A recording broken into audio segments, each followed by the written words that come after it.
Good evening, travelers of the night. You've bravely wandered back into the world of Roll for Impact, where every dice roll echoes through the corridors of fate, and every choice may be your last. I am your maestro, your raconteur, if you will, the architect of tales that will send shivers down your spine and make your very essence tremble, and your trembles quiver. Wesley, but you can call me Wes. Welcome back to The Stranger, an D&D actual play show featuring Shane as Trevor, Asteria as Dr. Glass, Ari as Esperanza, and Matt as Nihilus von Stonen. This is a new series within The Stranger, and we'll call this one The Whaler. So without further ado, let's begin.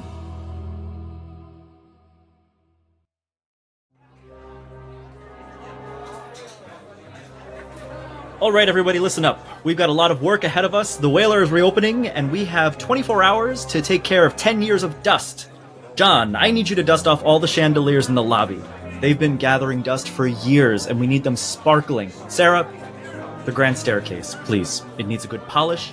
Don't forget the banisters. Alright, let's go. Emily, tackle the grand ballroom. Those murals need to be cleaned. The dance floor needs to be polished until it shines. And Tom, you're on kitchen duty. Blackwell's things need to be tossed away. The equipment needs to be checked and all working for supper tonight. As we know, the ship is not leaving. Saturation's here early, people. There's far too many people coming that are going to be displaced by this. They all need a place to stay. Sam, air out all the guest rooms. They smell like death. Open the windows, change the linens, and make sure there's fresh towels in the bathrooms. And Jake, I'm sorry, Jake, bathroom duty. Make sure all the clawfoot tubs are scrubbed and cleaned, and don't forget to check the plumbing. Alright, team, I'm going to head up to Usher's quarters.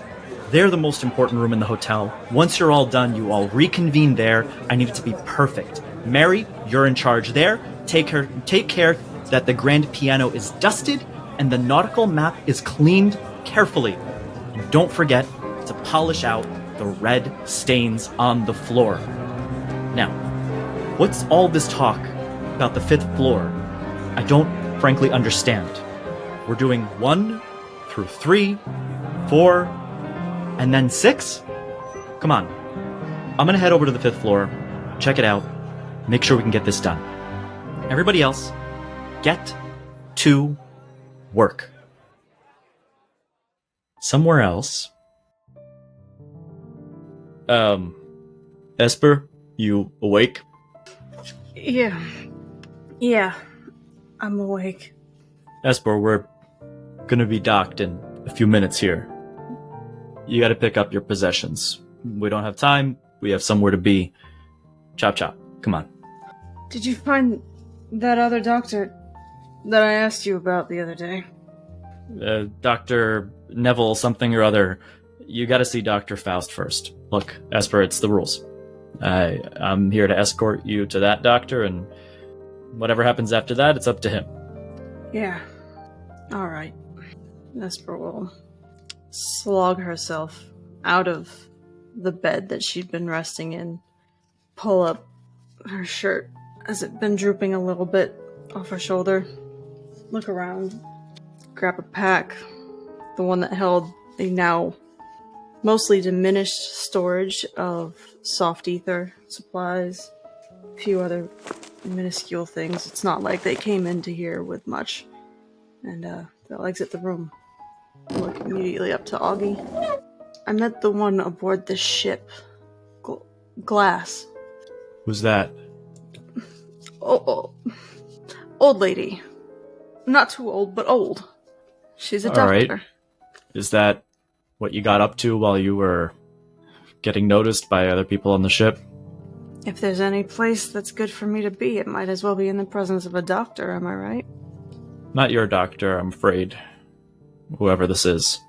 And as he says that, you see Mr. Felix walk by the hallway on his way out of the ship, along with one other, the man you saw in his room. He walks by you and over to the door. Open on the side of the ship, a gangplank has been raised to a second level mooring, and Mr. Augie follows behind. Can Esper get a glance of that second man? Like, the state of him, does it seem worse, better, deeper signs of ether dependency? The bags under his eyes are obvious to you, and he looks like he has a 1,000-mile stare on. Looks far into the distance, almost walks like a zombie.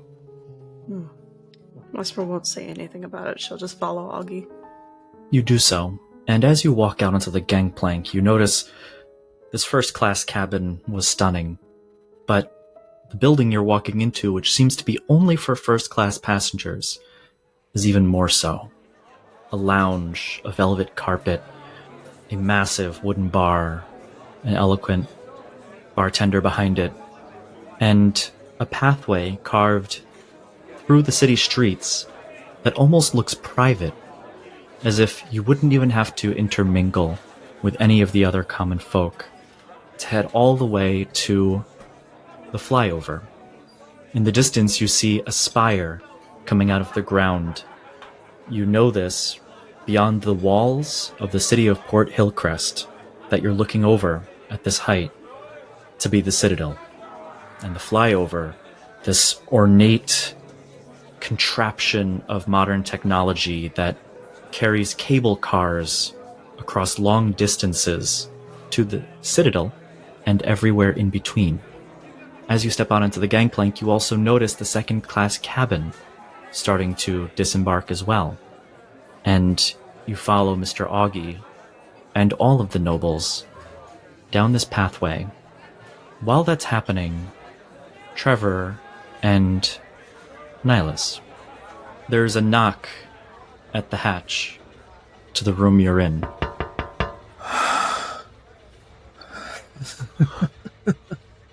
Visitors. At long last. I'll get it. He'll kind of groan and get up. Stretch out his back and walk to the door. Heave a sigh with a bit of a wince before he goes and opens the door. Oh, hey Trev. You see your good old friend Ken, who you met very recently.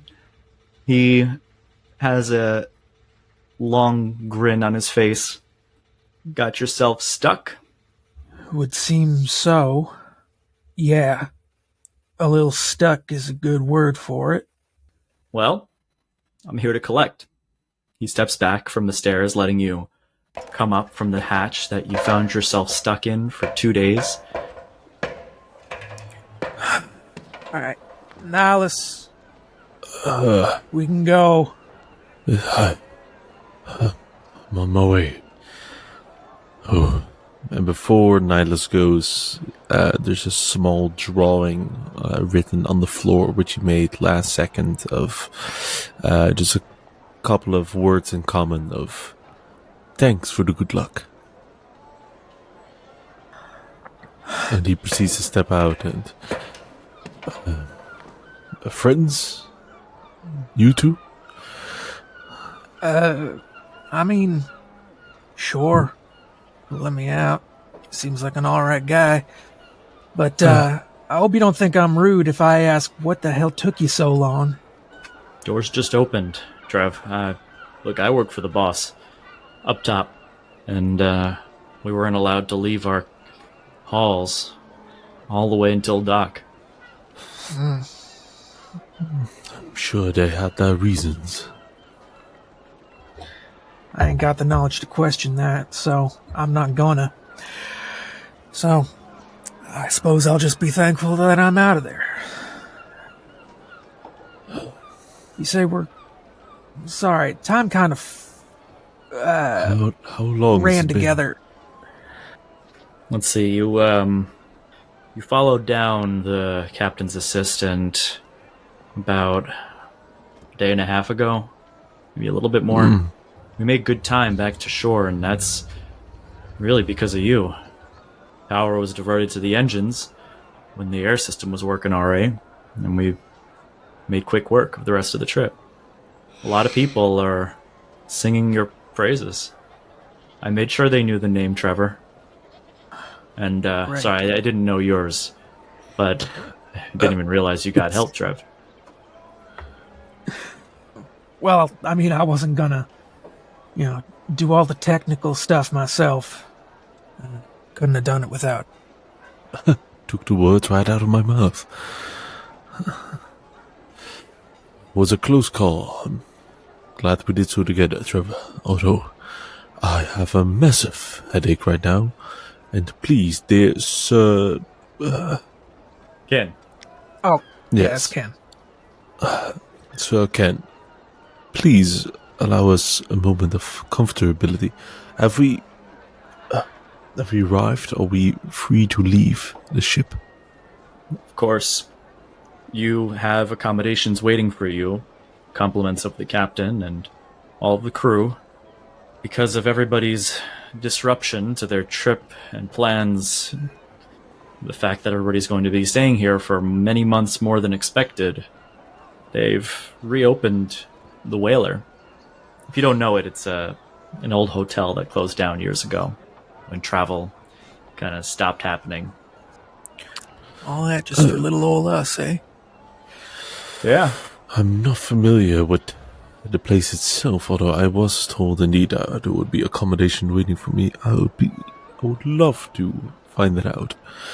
More, I just need a moment to get my bearings. I thought it was an intriguing experience to see the saturation, feel it with my own eyes, but man, it does give a headache. That's Right. loss of blood flow. If you breathe that, it's not good for you. It's not good at all. Yeah. Thankfully, I mean, I'm actually doing pretty decent. A couple of meditation practices help me slow down my breathing, and, well, I don't feel great, but, as much as all your compliments make me feel all warm and fuzzy inside, I was promised payment, and I will be seeing the captain about that. Captain's expecting you. But remember, you and I have our own arrangement. Right. Yeah. Yeah. That is, and I'm not doubt. going to hold you to it. Look, you did good. I just wanted to remind you in case you wanted to come through with that, is all. Yeah, I mean, compared to what I just did, moving a couple boxes is, it's a walk in the park. Sure, just tell me where to go and I'll do the thing. It's just doing things is what I do. Probably go check on the doctor too. She's probably fine, but yeah. Although I'm not familiar with your particular agreement that the two of you have clearly settled amongst one another, Trevor, I do wish to join you when seeing the captain, if you wouldn't mind. Some funds for the trip to Gross Birch could be beneficial, although not sure I need as much as was promised. Oh, I'm gonna get every single gold piece. Yes. If you wouldn't mind, I would love to collect my testimonials, which should be in my quarters before doing so. Shall I meet you at the captain's quarters, or do you have somewhere else you have to head to first? I'll walk with you. Like I said, I gotta check on Doc anyway, so, Very well. Let us make our way. Ken? Hey. Yeah. You know where I'll be. And he points down to one of the crew's stairs to the cargo hold on the outside. Yep. Certainly. Good to have someone looking out for me. You head towards the captain's quarters. And Nihilus, you head towards your room. Trevor, you get to the captain's quarters and you see that the fire is dimly glowing on the inside. You get to the door, it's cracked open just a bit. And as you push it, you see the captain packing a to-go bag. Oh. Our hero. Hey, Cap. Yeah. I suppose that is what I am. You're welcome, by the way. My thanks are not enough. You have no idea what you've done for these people. You don't know how close everybody came to not making it. We have to thank you, and money is not enough. But it's what I have. And he goes over to a small coffer and takes out 300 gold pieces. Twice. 2 separate bags. He hands you one of them. 300 for you, and 300 for your friend, who accompanied you. Can I trust you to get it to him? Sure. Yeah. I mean, he put in just as much work, and he was stuck in there too. Sorry, I just got some grievances, and I'm not clever enough to hide them behind fancy words. So, you want to explain to me why you didn't send anybody to get me? I mean, you had more rebreathers, right? Of course.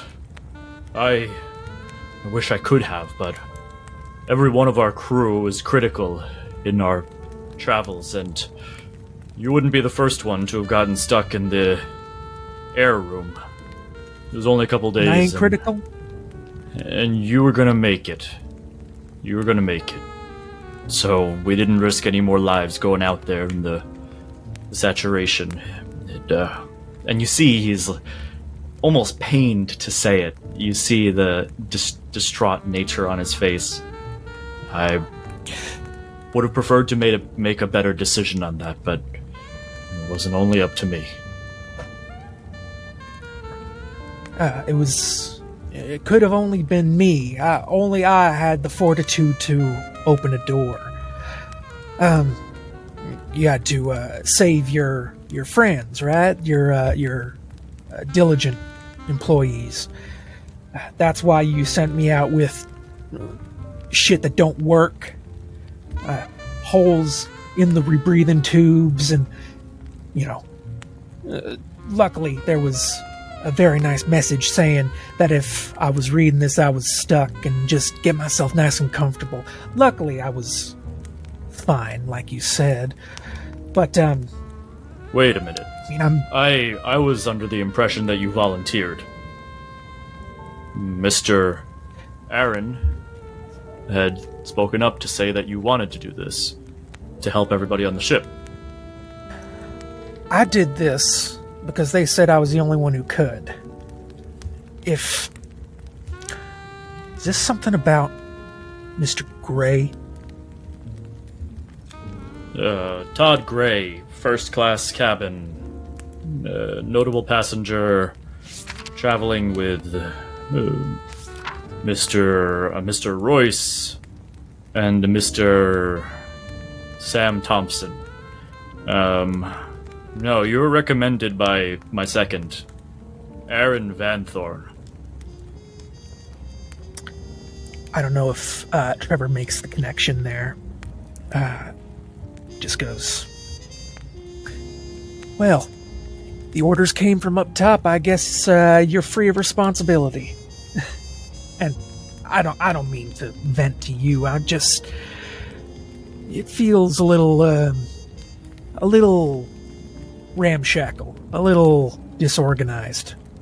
But I understand you were desperate, and well, I didn't want to cause you any more trouble. I mean, we were already in the middle of an emergency, and I don't want to add to your concerns. So instead, I'll just thank you for your generous payment. Kind of slaps the little coin purse in his hand. Well, let me at least say from one working man to another, I did everything I could to graciously reward you for your services, and like I said, money isn't enough. The lives of everybody on this ship are worth far more than 300 gold. I pulled some strings, and while you're staying here in the city of Port Hillcrest, you get top-of-the-line accommodations. I hear the old whaler's opening up, I got you in on the top floor. The top floor. You don't know what that means yet, but when you see it, you'll know. Well, it ain't much. I suppose a token gesture is better than no gesture at all. I'll take what I can get. That's for my employer as well, correct? Your room sleeps too comfortably. It's a double suite, 2 separate bedrooms, a kitchen, full accommodations, with room service. You're gonna be staying like the nobles do. Well, that'll at least get me some nice brownie points. I understand that I seem like I'm being hard on folks, but I've just been through a lot, so maybe give me a little time. Once we run aground, I'll be happy to be out of everyone's hair, and I know I've been a nuisance. People have been eyeing me up a little weird. Once I hit Port Hillcrest, Mr. Gray, Van Thorn, and all them, they ain't got to worry about me. I'll be happy if I never see their faces again. So, just thank you for being so understanding. He puts his hand on your shoulder, gives you a genuine nod. No, thank you. And between you and me, if you ever need work, you have it here on my ship. What you did is, well, anyway. Everybody should be disembarking now. They're all going to be meeting at the Whaler. Everybody's going to be debriefed on the situation, which you already know about. But coming from more official channels. Yeah. I wasn't planning on staying as long as we are going to be staying, but that just means I've got more work to do here, so let's, thank you for the job offer, by the way, but right now the person I'm working for, it's a little more humbler, but I do appreciate the work that she does, so I'll just, I'll stick with her if it's all the same to you. You, have a good, I suppose you ain't gonna be sailing anytime soon, but just, have a good one, I guess. Yeah. Take care. And he grabs his bag and walks past you through the door. Hope he wasn't fast talking me. It's just gonna be slowly make his way back to the doctor's. Well, first he's gonna gather up his stuff from the common area, but then he's gonna head off to meet up with the doctor. Nihilus, you enter your room on the ship. You find your possessions, your bag, your book, the Testimonium Veritas, and you notice nobody's been staying here in the last 2 days. There's a lot going through his mind right now. There's this bonking headache going on. One might assume on a fairly common rational thinking that it's because of the saturation and the horrible facts that it could cause. But the moment he enters his rooms and he gets a hold again of his Testimonium Veritas, his important sacred text, the holy book itself that shows his dedication to Lazarus' testimonium, it is like turning off or on a light switch. That headache just seems to fade away into the background. It is the belonging, the retrieval need of it, having been away for it for even the span of 2 days, which has been a first unique experience since years and years of possession. He goes through the pages in a rapid motion, questioning to himself if he has missed any important messages from the Vox Deus Veritas, anything that lightens up, anything at all. There's not a difference to it. It's mundane. Looks the same. You've studied this book over so many times, you recognize every crease, every fold, every bump. And it's just as you left it. There's a sigh of relief upon himself as he puts it into his possession, into his pouch, and suddenly only then is when that bonking headache starts to come back just a tad. Not as loud, not as ringing, but it appears again. It is if just for a moment itself there was one thing even more important that would overcome even his own well-being. After that, he doesn't need to take notice of the room itself being almost completely untouched. He gathers up his things, including the armor, and he puts it all into his backpack, into his luggage, prepared to take with him, and he thinks to himself, where's the doctor? What happened? I should get back to Trevor. We should find her. And so he does. Trevor, after a little bit of time, you find your way into the doctor's room. Nihilus almost completely packed. Nihilus, you see Trevor walk in and you see the 2 pouches of rewards. And Trevor, you notice the same situation. It doesn't look slept in or used since you went missing 2 days ago. Huh. That's weird. Did the doc just leave, or? No. We're coming to the same conclusion, you and I, it seems. Did you have a prior agreement to the doctor that should something happen, you would rendezvous point at a certain place? Well, my memory ain't too hot. I don't have, photogenic memory. It's been 2 days, Trevor.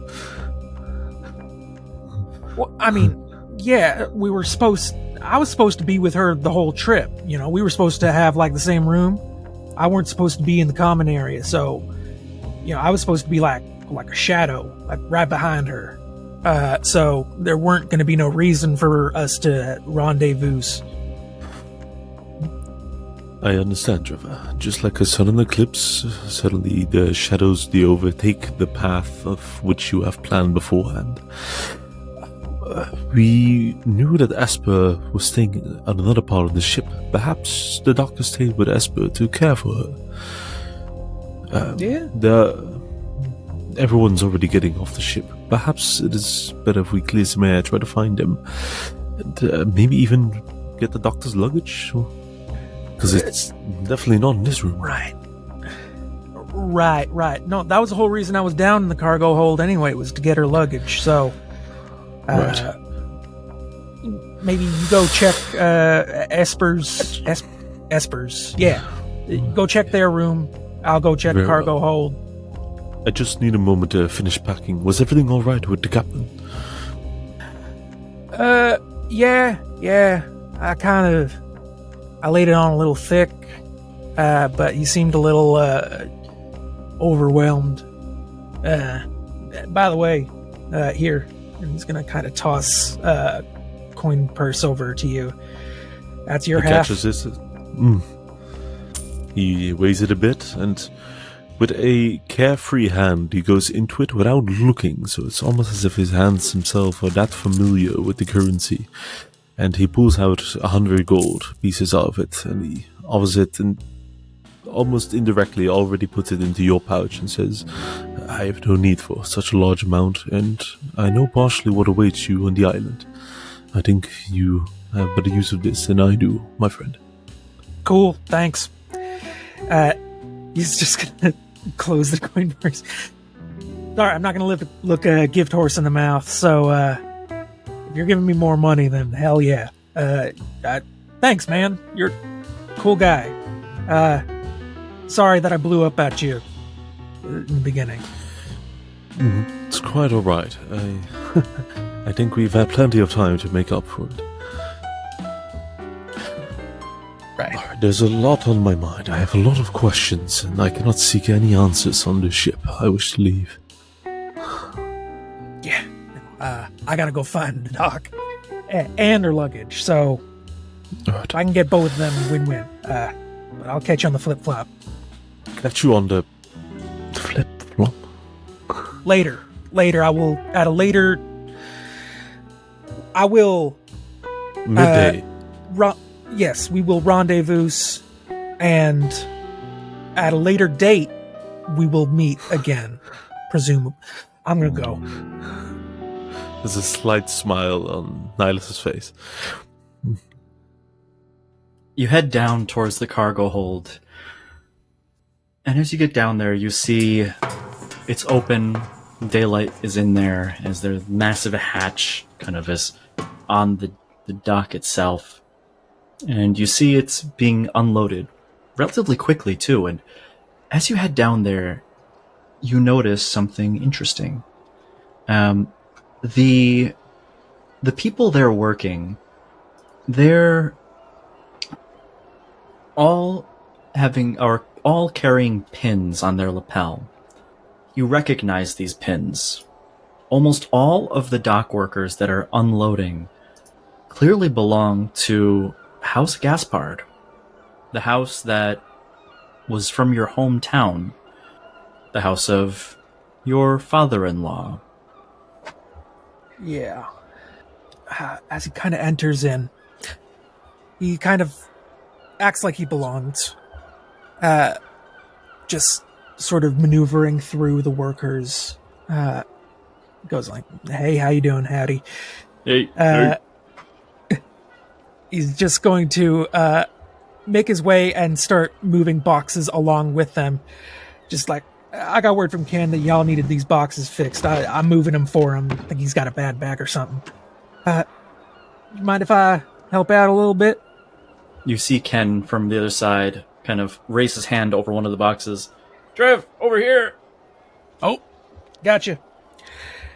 He'll hurry on over and try and get the other end of the box he's trying to carry. You do so, and you notice you have a clear view of everybody disembarking at the same time. It's convenient, actually. If the dock comes off, you'll see her. And while that's happening, Nihilus, you step off of the ship with the rest of the passengers. The crowds walk through the city of Port Hillcrest, through the streets, cobblestone, the lamps, magical, the buildings, all of slightly different era, but mostly about 40, 50 years old. And you find your way to a town square. In the center is an ornate marvel of technology, a clock, but not just any one, exposed gears around it, a little plaque on the bottom reading Centennial Clock. And just opposite of that, you see this stunning hotel. It's massive. It's got balconies all the way to the top, 6 levels, and it's incredibly wide. It can clearly hold very many people.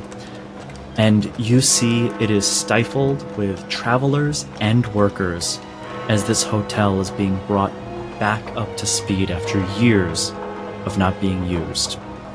As you walk inside, you find that it's almost shoulder to shoulder in the lobby, and it's going to be a long wait, but all the way ahead of you, you see Esper accompanied by a co-traveler. Esper knows him as Mr. Augie. And in this room, as people are getting checked in, they're heading over to an auditorium to the side. Are you doing anything here? Nihilus is surrounded by all this chaos, all this new environment, new smells, new sights, new people. Yet somehow he seems very calm. It is as if the chaotic nature of having the rowdiness doesn't bear him that much of a mind. He's standing there politely, patiently, with a smile on his face, and he's particularly observing not just to the surroundings of the location, but to the people. How do the others seem? Clearly there must be some frustrations going on, but the workers, the locals, how do they seem to react to what's going on? That's what his focus is at. How are the people doing? You see it's frantic. It's hectic, to say the least. There's an air of frustration and interest, as the conversations around you seem to carry several sentiments. This concept of, I can't believe this trip is going to take months more than expected. I need to get back to my family and friends. I'm just here for a day of travel. How am I expected to stay here for months? I didn't even bring such and such belongings. At the meantime, there's another thread of conversation. Can you believe they've opened up the Whaler Hotel? I thought this place was condemned. I know this hasn't been used in 10 years. There is a general intrigue into just simply being here. Some even marking it as a historic occasion, a chance to relive the past, as you hear a piano in the corner being played. Upon hearing that conversation, he does actually try to get in a step closer. I'm not sure if he has to step out of line in order to try to join in on the conversation, or he can do so from a distance, but he'll try and say and ask, "Condemned, you say? Why might that be? Must have quite a history then." My father stayed here when... Oh, excuse me, father. Yes, 10 years ago this building was condemned. It closed due to a number of reasons. Word had it that there was some mishandling of this hotel or some drama among its management, but all I know is it ended with the disappearance of its owner, proprietor. Does sound like unfortuitous events, although if you look at it now, it does seem springly and bustling. Let's not have the past be a direct influence on the present, shall we? But it's important to learn from it. Do you happen to know the name of the previous owner? What was it? Do you remember? Yes, Harland Usher, I believe. What is the... Harlan Usher, you say? Yes, and they found him in his suite, just at his desk. He wasn't disappeared, I think he'd frozen to death. Anyway, it's all stories. Of course. It does make for excellent background stories for the hotel itself, although I'm not sure it would be much of a seller when it comes to comfortability for the hotel, but I suppose a suite will always be sold well. Thank you, and I'm terribly sorry for stepping into the conversation. It seemed quite intriguing. Well, maybe you can help with that, Father. I heard that the fifth floor is haunted, and none of the guests will be staying there. Maybe you can go perform an exorcism or something that you priestly men do. I will look into that. Thank you for that, sir. The name is Nihilus von Stoning. Von Stonen. I'll be staying here for at least a little while. Henry Blackthorne. He shakes your hand. Henry Blackthorne. And he shakes it firmly back. My grandfather was the chef here a while back. Mm-hmm. You don't say. Did some of those culinary skills pass down the line then? No, not at all. I can't even cook a sandwich. Well, there's always different passions in life. What do you do, if you don't mind me asking? Henry Blackthorne. I'm a prospector. Families hire me to make sure that their mines are well equipped and safely run. I also seek where the most likely places for material to be found. That's quite of an interesting notion. Not a job you see quite on recurring nature, at least not on the mainland. And many more of your job-like on the island? Well, I'm somewhat of a specialized profession, though I'm sure other families hire others like me. There's a bit of competition here, you see. I have a non-compete agreement I had to sign. Is that so? Well, I do see the queue is going up again. I would hate to lose my spot. It's been a pleasure, Sir Blackthorne. We'll definitely speak again on a later date. Yes, of course. Thank you, Father. He gives a polite bow, clearly not knowing anything about the testimonium, trying to gesture at some general religious symbology. Also a slight smile back as he does a polite bow and moves back into the line. And he actually starts to write down a couple of notes into his testimonium veritas, including his name, Henry Blackthorne, just as a helpful reminder. In the front of the line? All right, that's Esperanza Boira. And your name was again? Mr. Augie? I need a last name too, sir. Yes, Augie Meridian. Thank you. And, you, miss, you have your own room. Congratulations. No, we're supposed to be together. I have 2 rooms for you. It's completely up to you. He sighs, looks over at Esper. Will that be a problem? Sorry, Don't I meant to worry, say, Augie. will you be a problem?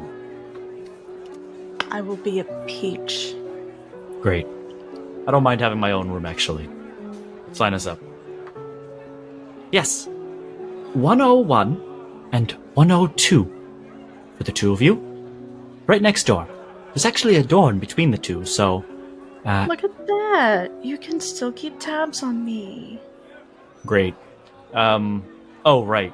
And he takes out a pack of 6 slow ether right in front of the clerk. This is your supply for the week. Are these numbers being said out loud in the... If you're paying attention, you could hear that. He's trying to. Okay. Nihilus does spot it with his best intentions. Esper's hand will reach up and hesitate a moment before she snatches the dosage for the week away and stows it quickly into her bag. Now, I don't gotta tell you to use 1 a day. That's all you get. You run out, you run out. It's not my problem. I like this, Augie. You don't trust me not to wander, but you trust me with the drugs. Look, I just don't want you to get in trouble, get me in trouble. Just gotta get you to the doctor, and it's curtains from there. You'll be in the system, you'll have your own little room with a view, and maybe they'll upgrade you to whatever noggin fogger doctor you wanted to see.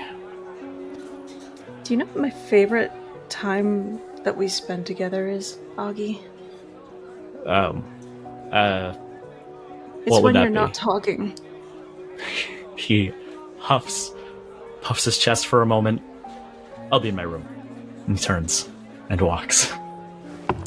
Esper's going to kind of spin on their heel and not go immediately to their room. There's a lot here and it's busy, and normally that would make them seem uneasy, but there's space now. They just got off of a ship. They seem content to kind of begin to wander and meander a little bit throughout the lobby.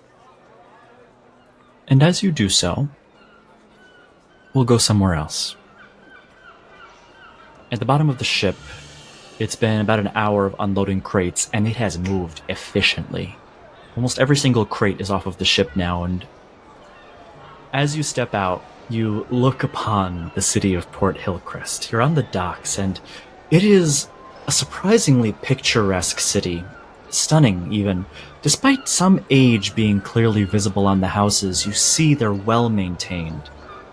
They're colorful, there's clock towers, and all sorts of architecture, and as you look back at her Royal Rose, you see this similarly massive ship towering above you.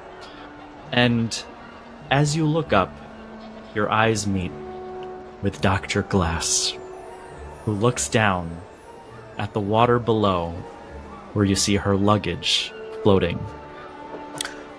Oh, hey, you found it. Shit. You want me to go get it? Can she hear him from where she is? It's a little bit of a yelling distance, but clearly audible. Yes, Trevor. Go jump in the sea. No, leave it. Oh, Lords, I hope you weren't about to just go jump in the sea because I said so. I mean, no, I wouldn't do that. Let's stick with that answer. No, it's all ruined, and I don't think there's anything that special in there to begin with. Which makes this the first curious thing we've encountered, isn't it? Yes? Could you tell me, by any chance, how long was I unconscious? Should I be dead? Wait, what? What? You was unconscious? I think I we see might you have didn't missed miss a me. step somewhere. No, I was locked in a hole for like a day and a half, so I think I missed a couple things. Am I going to have to hire you a bodyguard, Trevor? I mean, I don't know about that, but We'll talk about such things later. I need to find some place to stay and some place to order some clothing, and I need to figure out how to get down off of this blasted boat. And she disappears from your view. amen to that. Sure. When you say disappear, that just leave? In a normal Or- human way, that she walks away and goes inside to get outside. All right, sure. By the way, Wes, so speaking of which, did I get the benefits of a heavy rest, or just being unconscious locked in a room closet interfere with that? Oh, good thing you mentioned that. You should probably take a point of exhaustion. And I would say That sounds like a no to being to that. restful. All right. I'm supposed to. I'll just follow you then. Just gonna kind of catch up to her. You catch up, and at the bottom of the stairwell heading down to the docks, you see as Dr. Glass is able to hobble her way down with her cane to get to the dock area. And most of the passengers are gone now. You can see them in the distance, walking through the city, except one person seems to be walking towards you. The assistant to the captain, as he approaches from behind. Look, Trevor, it's a very brave man. Hello. Oh. I wanted to come personally escort you to the Whaler Hotel. I understand that, unfortunately, Trevor, you got stuck. You must have run out of oxygen or something. What? Yeah. No, I was given a rebreather, and it was defective. A damn hole got blown out of it. Yeah. No, I was stuck in there for a while. You wouldn't happen to know anything about that, would you? Gods, no, these faulty mechanisms. I will speak to the inspector of those rebreathers first chance I get. I'm sorry that happened. That's incredibly scary. I can only imagine how you felt in the moment, running out of oxygen. But you're here, and it means you made it, and I realize the oxygen system came on just in time, so you did everybody a great service. The captain couldn't stop singing your praises. I mean, cool. Great. I'm glad I could help. I'm sorry, you're being real, I don't know. Maybe it's just the nerves. You can just talk straight with me, you know? Of course. That's what I'm here to help you on your way to your accommodations. The captain made sure that I got you the top floor, a penthouse for you yourself and frankly anybody else you'd like. It sleeps up to 4, but with 2 beds, of course. And it's, of course, dinner is completely comped. I'm just simply delivering on what I promised. He looks up towards Dr. Glass. And you're not the only one who deserves compensation. Yes, I'll send you my medical bill. She Medical also bill? wants to... DM, something fleetingly occurs to her for the first time, instead of him being just sort of weak-willed and ineffectual. When he said that thing about, I can't imagine how it felt for you when the oxygen went out, is this guy a sadist? Does he in fact enjoy imagining Trevor's fear? Please roll insight. Roll high enough, you get to hear all of his kinks. That is a dirty 20 on insight for Dr. Glass. as he says so, you know the face of a genuine man. And you see the lack of expression in his eyes. What he is doing right now is performing. Performing care, performing consideration. Perhaps that's somebody who's just doing their job does. Or perhaps there's another reason.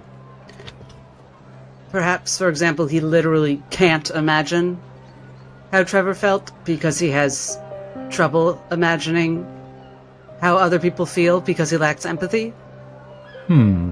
I'd say just because you're a doctor of, a very related field, you do get signs that he may lack empathy.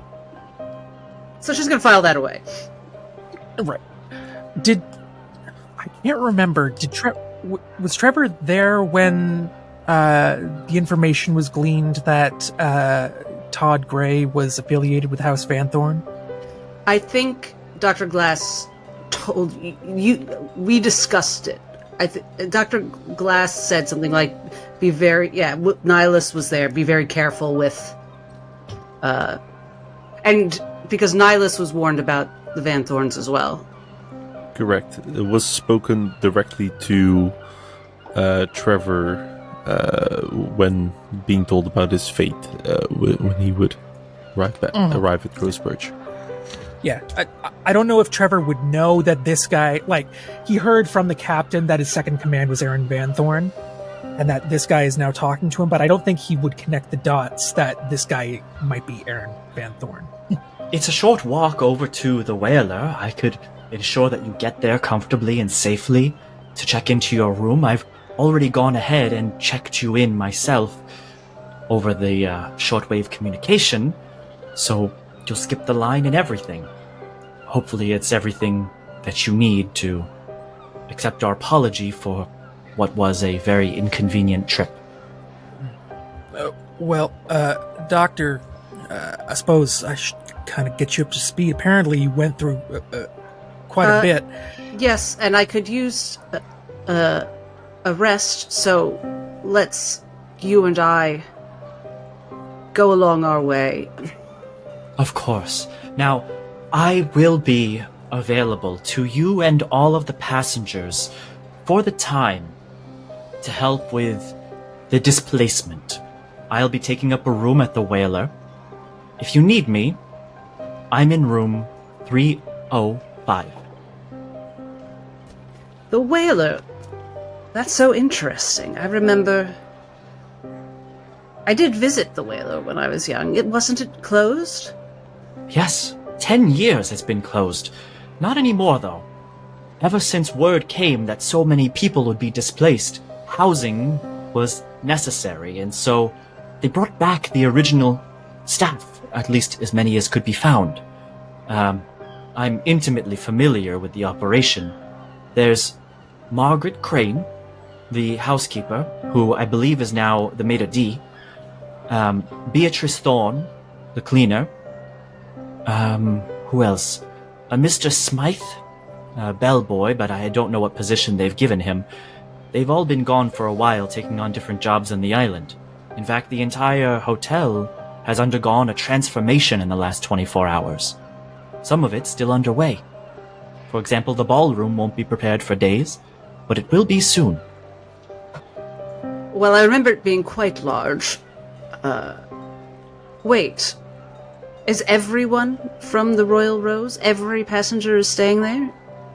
Well, there are some passengers who have their own accommodations.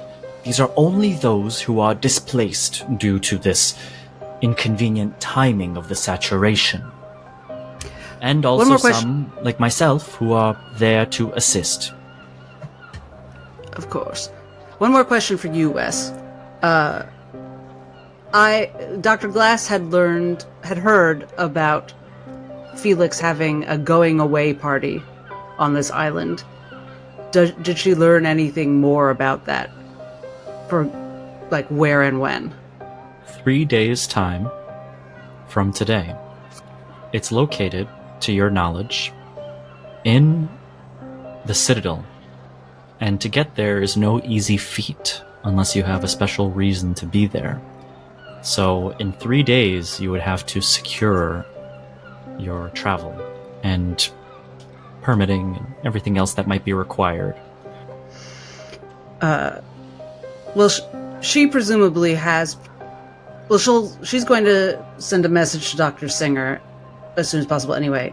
But she thinks about that and she tells herself that, all right, Felix is not necessarily staying at the Whaler.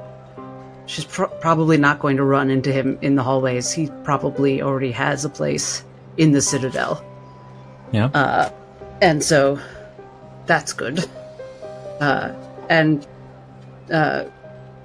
she thanks Mr. Aaron for his help. Will you be having my escort? He holds out his arm. It's so kind of you, Mr. Aaron, but my associate and I here, I think we have things in hand. Yeah, Of course. yeah. I mean, she already got an escort, right? Or maybe she's escorting me. I'm gonna be following her around. No problem. I have some cleaning up to do anyway here on the ship. Have a wonderful stay. Oh, by the way, your rooms. You're in room 610. A suite, a double. Plenty of room for the two of you. Great. Charming. And you said you were staying in which room? 305. 305. Cool. I'll give you a holler. Well, I'll walk down. I think it's probably lower. Have a good one, Mr. Van Thorn. Of course. And that's the first time she hears his last name. And she tries not Trevor to visibly just react. mistakenly said that. You as well, Yes. Mr. Yes, Trevor. And Dr. Glass. Take care. As he heads his way up the stairs, passing by you. Oh, Trevor. The plot thickens.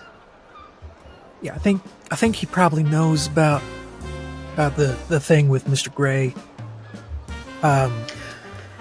He certainly does.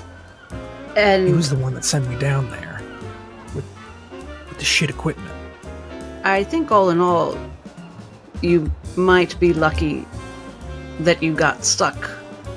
You may have been safer where you were with Nihilus than if you'd made your way back. Right. Oh, by the by, yeah. I mean, if our suite can handle more people, you know what? That's your decision. That ain't mine. Well, whom you invite into your room is entirely your business, Trevor. Yeah. I mean, like 2 beds, it'd be hella awkward. I'm not gonna. We'll be. If they I think- ask, maybe. All right. Let's get there and see what the layout is, and you and I also might have to have a more difficult conversation about how things are going to going forward. Did you get your gold, by the way? Do I need to shake down the captain? No, no, I don't think so. Not yet. He's gonna kind of jingle coin purse. Nihilus got his half. No, I don't have to shake him down, but yes, you got it. Excellent. Yeah. Good. You We certainly got it. earned that. Plus a little extra. I don't know why. Nihilus was feeling generous, I guess. But I got cool 400 from it. Gonna be pocketing that away for later. Yes. I just wanted to make sure they weren't taking advantage of you. More. All right. Take my bag, won't you? My doctor's tote. I have a horrific headache, and I'll take your other arm and see if we can get me to the Whaler. Sure. At your command. I got you. Well, don't joke go about on. that. You make your way through the city streets to the Whaler, getting in just as the crowds are starting to subside in the lobby. And you notice that there's an announcement. Please come to the auditorium, as everybody begins shuffling their way. And as you enter, you find in one corner Mr. Augie and Esper sitting at a table with several of the other attendees of the hotel. In another, a priestly man sitting at a table with a couple of empty chairs, a Nihilus von Stonen that you recognize. And standing at the head of the auditorium, a very, we'll put it as, stern-looking woman. She looks like she tells people what to do for a living. Certainly looks the part. And she looks over the crowds, almost looking down on the room.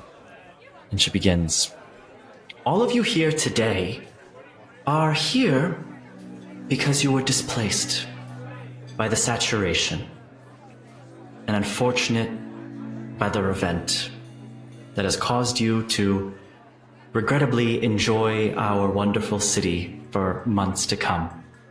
I'm sorry that you end up having to be stuck here, but let me show you the bright side. You're staying in a hotel that's 50 years old. It dates back to the early days of this island, back when it was a gold rush for broom, material you'll recognize well. It's in many of your highly forged equipments. This hotel has housed several of the most notable people in history. And today, for the first time in 10 years, it houses you all. A very large crew has worked together to get it ready for you. But there are some rules. 1. Dinner is at 9 p.m. sharp. If you're early, you've missed it. It ends at 10 p.m. The halls are to be kept clean. I realize it's not like you're all standard travelers. Many of you might not want to be here. This is your home now, and so you'll treat it as such. And most importantly, you never enter the 5th floor. She looks down at everybody's faces as they look at her. I repeat, the 5th floor is closed. It's been closed for renovations for 30 years, and it will continue to be closed. Other than that, my name is Maggie. I am your maitre d', and please enjoy your stay. And as she says that, waiters come out, bearing trays of charcuterie and drinks, almost like a orchestra of opulence. As an orchestra starts in the corner of the room. It's a good thing Trevor and Dr. Glass just got there and are standing in the back, because if Maggie had seen Isadora's eyes light up when she said, "Never enter the 5th floor," she would have been rightfully worried. Trevor is just kind of like overwhelmed, like sensory overload by everything that's happening. He's not paying much attention to Dr. Glass's like micro expressions. Just kind of like sort of kneels down a little bit to kind of whisper in her ear, just like, "I think they're trying a little too hard, don't you?" Yes, and good. It's about time someone tried too hard. Just kind of gives a shrug. But Sure. A point well taken. Do you think you can? How do we need to check in? Just as you say so, a tray comes up to you with a silver lid on it. As it's opened, you see 2 cocktails and a room key. Said the magic word, I guess. You go ahead. Madame, a key for your room. Thank you. You're very attentive. And Of course, it is my job to do so. Enjoy your stay. As he bows holding out the tray further so you would take the drink so he can leave. Bowing while balancing cocktails on a tray. That is impressive. Does Trevor drink? Then Isidore will only take the one cocktail, and will lift it to Trevor in toast and take the key. No, she needs to keep a hand free, so she'll let... I mean, one of her hands is full with the cane, so she'll let Trevor take the key. Anything noteworthy about this waiter, other than his poise and elegance? A petite, thin mustache protrudes to two sides of his face, curled just on the ends. You see his hair perfectly slicked. His attention is a little tired, but very professional. And as the drinks are taken, he lowers the tray back. If you need anything, please let me know. Actually, perhaps you could direct me. If I needed to send a message to someone at Blackthorn University, what would be the most straightforward way to do so? But of course, as he takes out a letter from the inner breast pocket, and he hands it towards you. Yeah. Is this just paper to write the message on? What? Yes, And she looks it's at it. already posted. It's going to be from the Whaler Hotel. If you deliver it back to the front desk, it'll go to its final destination free of charge, ma'am. Ah, charming. Charming. Thank you very much. Yeah. Cool. And for you, sir, Mercy. can I Hey. get you anything? No, I'm good. Sorry, I ain't used to being served all fancy like. I'll just. Do I take this? The drink. He's pointing at the drink on the platter. Of course. And he goes into his breast pocket again and takes out a little mint and hands it your direction. Oh. Sure. Compliments of the Whaler. Thanks, Whaler. Yoink. He's gonna go and just swipe that, both the mint and the drink off the platter. He's gonna stuff the mint in his pocket. He's just gonna, like, basically in one swig, down the entire... I'm assuming it's like a champagne flute or something. Just... whoop, and then just put it back on the platter. He glances just Great. one short judgmental side eye as he takes the platter back with the empty flute and bows his head as he walks away. Enjoy your stay, sir and madame. We should likely get out of here. I think we both want to not be conspicuous. Let's get... I suppose I have to get up 6 flights of stairs. Or 5, depending if they do the lobby as the first floor or lobby as lobby. I don't know. But I think we both need to be gonna out be of hard. sight for a bit. We can't be on the 5th floor, right? I mean, eventually we're going up. We're going to be on the 5th floor. If we're up on the Oh. penthouse. It's maybe just that... Maybe there's a door off the stairwell. You know what? That's smart. Yeah. Wesley, Wanna- do lifts exist? Is there an elevator at the Whaler? As a matter of fact, there is an ornate brass decoration. Its hand-carved metals frame a massive door with a little clock on top that signifies each of the levels. Occasionally you'll hear a ding from the lobby as it arrives on the first floor again to pick up another passenger. Holy shit, this shiny box is making my eyes hurt. That's a All right, relief. All right. I was about to offer to carry you, but this thing apparently is going to do the carrying for both of us. I was about to say yes to you carrying me. This is better. Extremely. All right. And into the elevator they go. You do so. There we go. You head into the elevator towards your room, and in the meantime, in the room, you see Augie, Esper, as he's already on his 4th cocktail. He swigs it down, looks over. Alright, I'm gonna go to the room now, and, you just don't get in. I was just gonna say, don't get in trouble, Esper.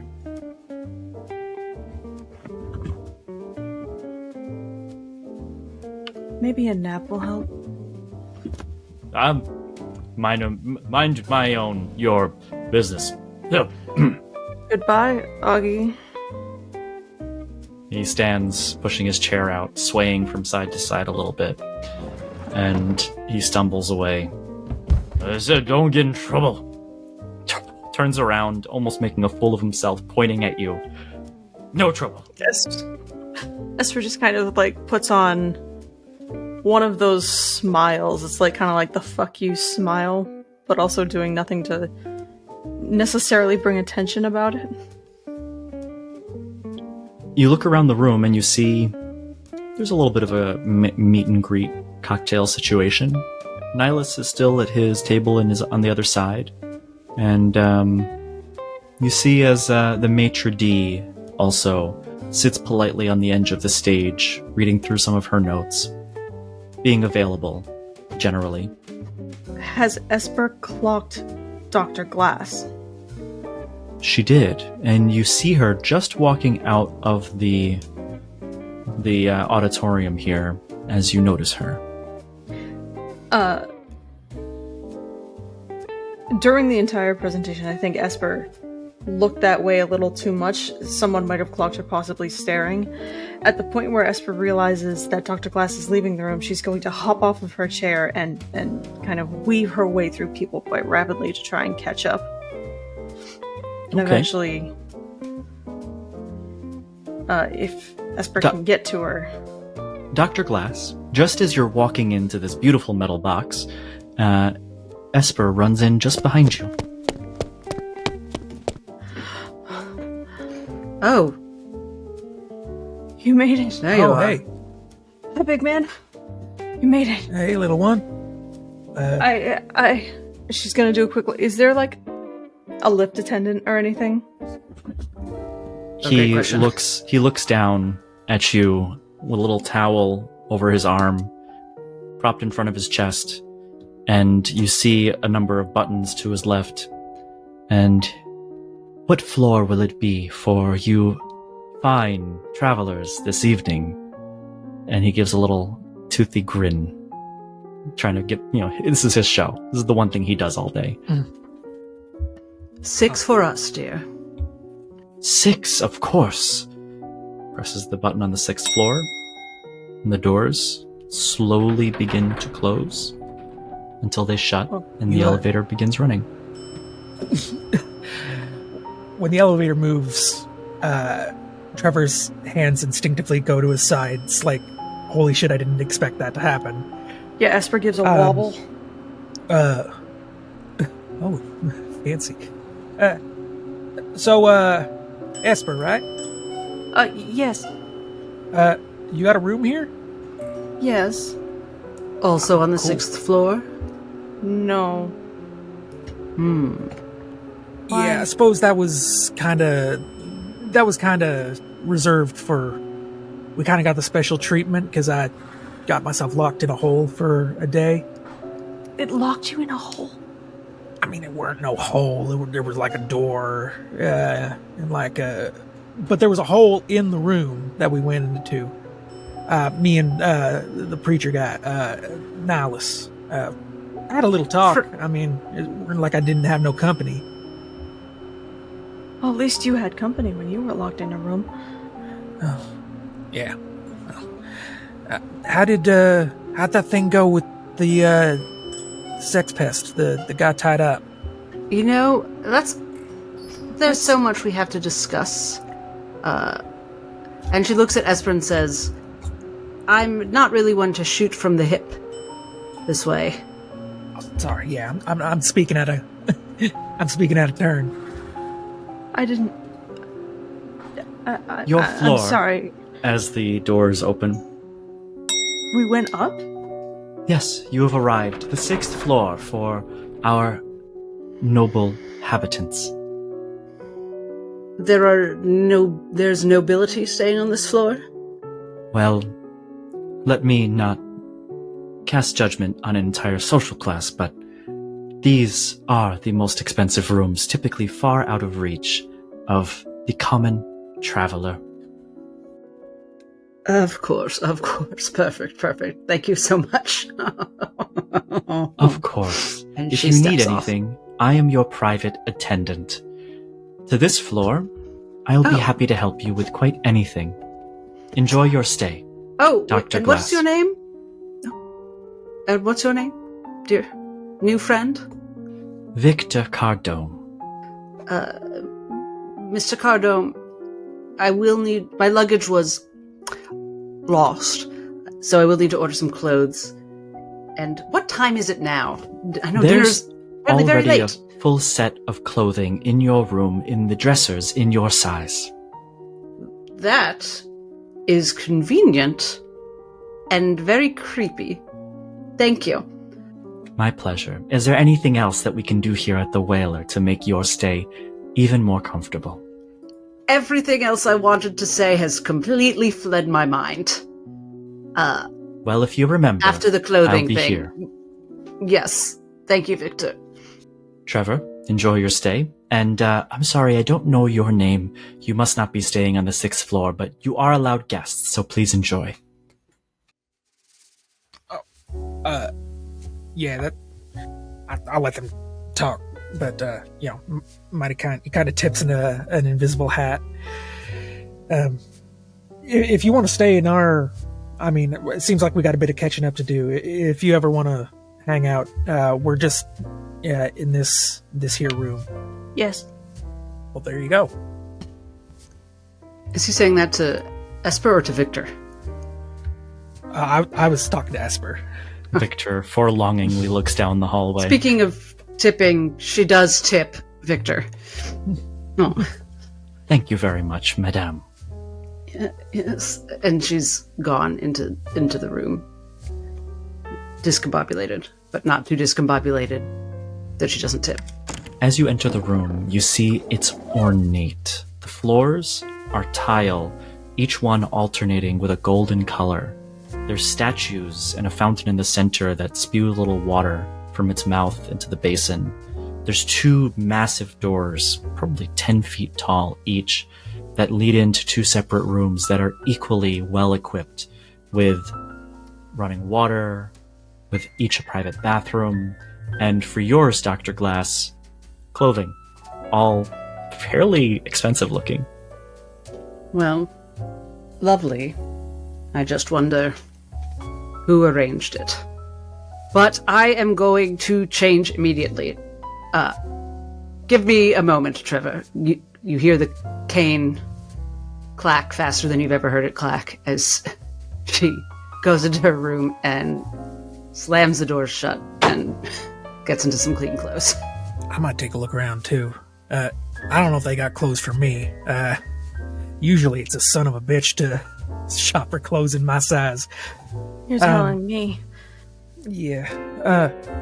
But you know, She's kind of like very awkwardly standing in the middle of this gigantic room, doing like the uncomfy shuffle. I guess Mikasa is Sukasa, so just make yourself comfortable. I think they got people to clean up shit, so don't worry about making a mess or nothing. Dr. Glass pokes her head back in. She's found like a dressing gown. It looks very comfortable, and she's in that. She says, "Oh, I remember the first thing I wanted to say. You," and she points at Esper. "Do you have a gun on you? Where's the gun?" Funny. Yeah. And she's gonna slug her pack off of her shoulder and shuffle around in it for a moment, and eventually, gun. Oh, heavens. I'd hoped you would have at least had the sense to throw it into the sea. All right, well, put it away, and I'll think about it after I change. That's all right, as you were. And she goes back into her room. She's just a little cautious. You hold on to that, I guess. I didn't really know what to do with it. The bullets aren't in it. I took those out. I knew that much. We'll That's just good. address that. We'll address that in a minute. What do you want to Locked. talk about? Locked in a room for like 2 days? Yeah. No, it was a whole thing. They sent me down to like restart the generator. I went out into the salt. Tried to have a rebreather. Turns out, blew up halfway through. So, we ended up going down into like this power room. Weren't no exit or nothing. You know, I couldn't go back out into the salt for like a couple days. Luckily I had company, I guess. But, I don't know, just something seemed hinky about that whole thing. I don't like how that sounds. Yeah, I know. I think you win. I didn't have a great 2 days either. I was locked in my room. But I didn't have to go outside. Yeah. I mean, at least you had like a bed or something. I just, you know, you're locked in a room. I suppose it's the simple pleasures. Well, But I bet you get a fancy bed here. I mean, yeah, this place is huge. This is better than the first class. Like by, Yeah, I don't know by this a room lot. is bigger than my old house. Oh yeah. By the way, did you ever say anything about the dude who was the Felix feller? Is that the name of the guy? The guy. And Dr. Glass throws the doors back open. Yes, Felix, that's the guy. And she's wearing now like a silk caftan dress. It's far like looser and less structured than anything you've ever seen her in. She suddenly looks from an entirely different era, and she's found a bottle of champagne. She's drinking champagne from a coupe, and she's got like a cigarillo that she goes and finds a table lighter and lights that and picks up. So we need to talk about Felix, which I would have loved to avoid, but, well, you both encountered him. And just First as you things say first. that, one quick moment, just as you say that, Nihilus, you're walking down the hall, and you hear, "All right, sir. I understand that you too have greatly impressed the captain of her Royal Rose, having done something or other. We weren't informed, but we were informed about your upgrade. And, An upgrade. of course, and here is your room," as he opens the door to room 610. Apparently, How marvelous. you and Trevor have been upgraded to nobility within the Whaler. I will be your helper, your guide, your assistant, for anything you need. Thank you so much for staying with us. I'm Victor Cardone. It's a pleasure to properly meet Victor Cardone. Please just call me Nihilus, would you? I do indeed have a question. You might not have the answer at your behest, but if you could find it out, I would most sincerely appreciate it. There was talk about an engineer from Her Royal Rose, which was not suited on the ship at the current time, as the saturation was not in a planned event. Would it be possible for you to get the information of this said engineer? I would love to be able to speak with them in the coming future, and need to learn more about the saturation itself, and I suppose the engineer would know more, I presume. Absolutely. Actually, I am well equipped with the ability to answer questions for you. One moment. And he reaches his hand into his pocket, closes his eyes for a moment, and he lets go, takes his hand out. Oliver Heathrow, the engineer who wasn't able to make it onto Her Royal Rose. Oliver Heathrow. Name does not ring a bell. I would love to have a simple conversation with the man. Would you have any leads from you where I could start to find this person? I assume he's a local of Crow's Perch. You would assume correctly. However, unfortunately, Oliver is deceased. You don't say. That. And was he the only engineer? The last one? He was the present acting engineer. There are others who are trained in his profession who will be hired, of course, for the next trip. I see. You have satisfied my curious peak for the matter for now. I will look into the matter myself on a later time as well. Your room, Appreciate sir. this, Victor. Yes, of course. Holds the door open, and inside you see Esper, Trevor, and Dr. Glass already conspiring. As a smile just magically appears on Nilus's face, as he does hand 5 silver coins towards Victor as a tip. He takes And the you- 5 silver, and he almost looks just slightly offended by the low amount as he puts it into his pocket and says, "Thank you very much, sir. Your donation is appreciated." Hello. And he walks in just as Dr. Glass is saying, "First things first. Obviously, Trevor, I have to fire you. For your What? own safety, I'm only getting you into trouble. I'll pay you through the month at least until we can get you back home to safety. We have to get you out of here. These Van Thorns are scary people. But we can discuss that more later, perhaps after we've had dinner. Nihilus! Greetings. Am I interrupting? I don't know. Can we help you with something? If you're looking for some of your things, I promise I don't have them. Don't worry, I have everything with me. I don't carry that much, actually. Just everything I have on me and a simple bag.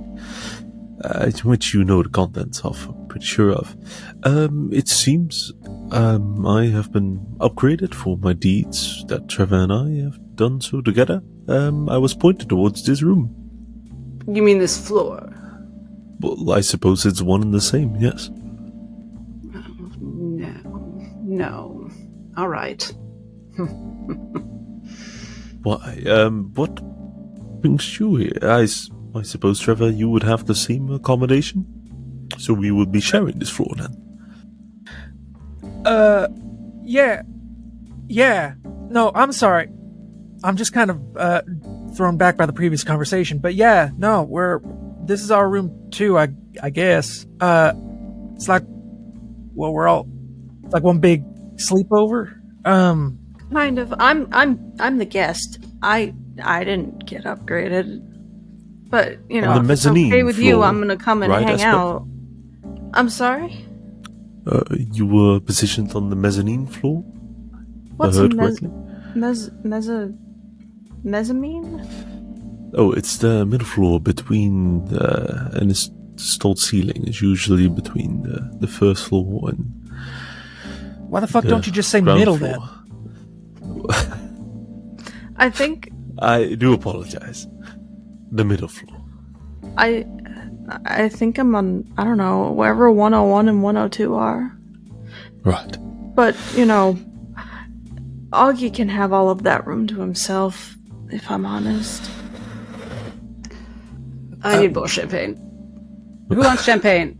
Not for me right now. I'm filled up with carbonated aqua for the moment, but thank you.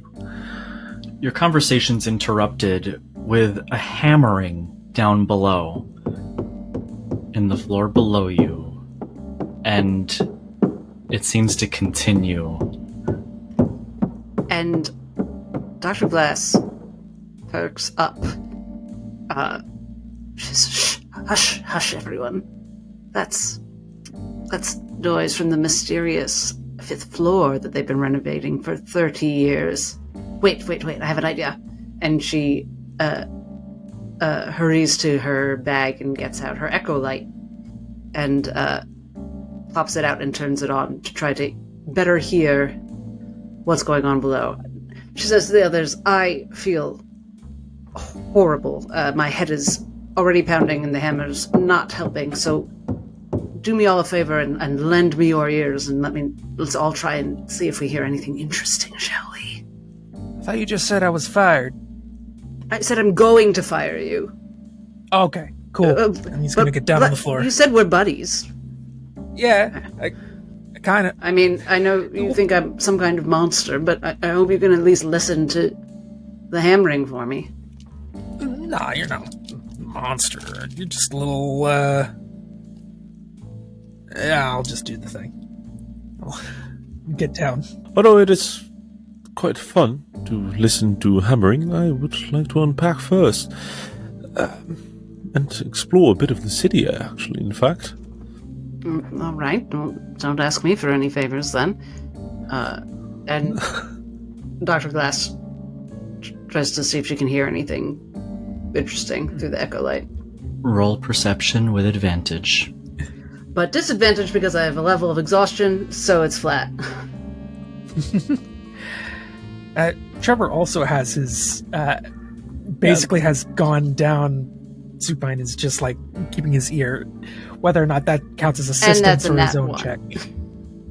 Trevor, you can also roll. Yeah, this Everyone seems like a kind of a group activity sort of thing, so Esper, she got down as well. I mean, it's on a table. The point of the echo light is you shouldn't have to get on the floor. It gives us all advantage on perception checks relying on sound, right? Oh, well, then Esper got up on the table. That's one from Trevor as well. Oh my gosh, look at you all go. Should Trevor roll with advantage? Here we go. Or... Esper. You should be rolling with advantage, yes. Everybody who's near the echo light. Oh, right, It's I'm an the only 8. one. Okay. I'm the only one proficient in perception. Then a big old 7. Okay. Hammering is loud. Hammering drowns stuff out. You hear a hammering in the floor below. And it's pronounced. It doesn't stop. But you notice something else. The hammering continues and continues. It's as if the same spot even is being hammered. And then you hear a fleshy sound, like a slicing. It's strange. If you've been to a butcher, you will hear chopping. But this feels like a carving, like a knife slowly pulling its way through meat.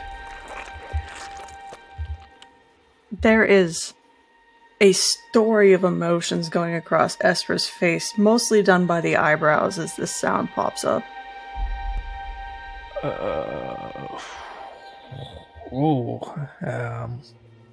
That don't sound right. That doesn't...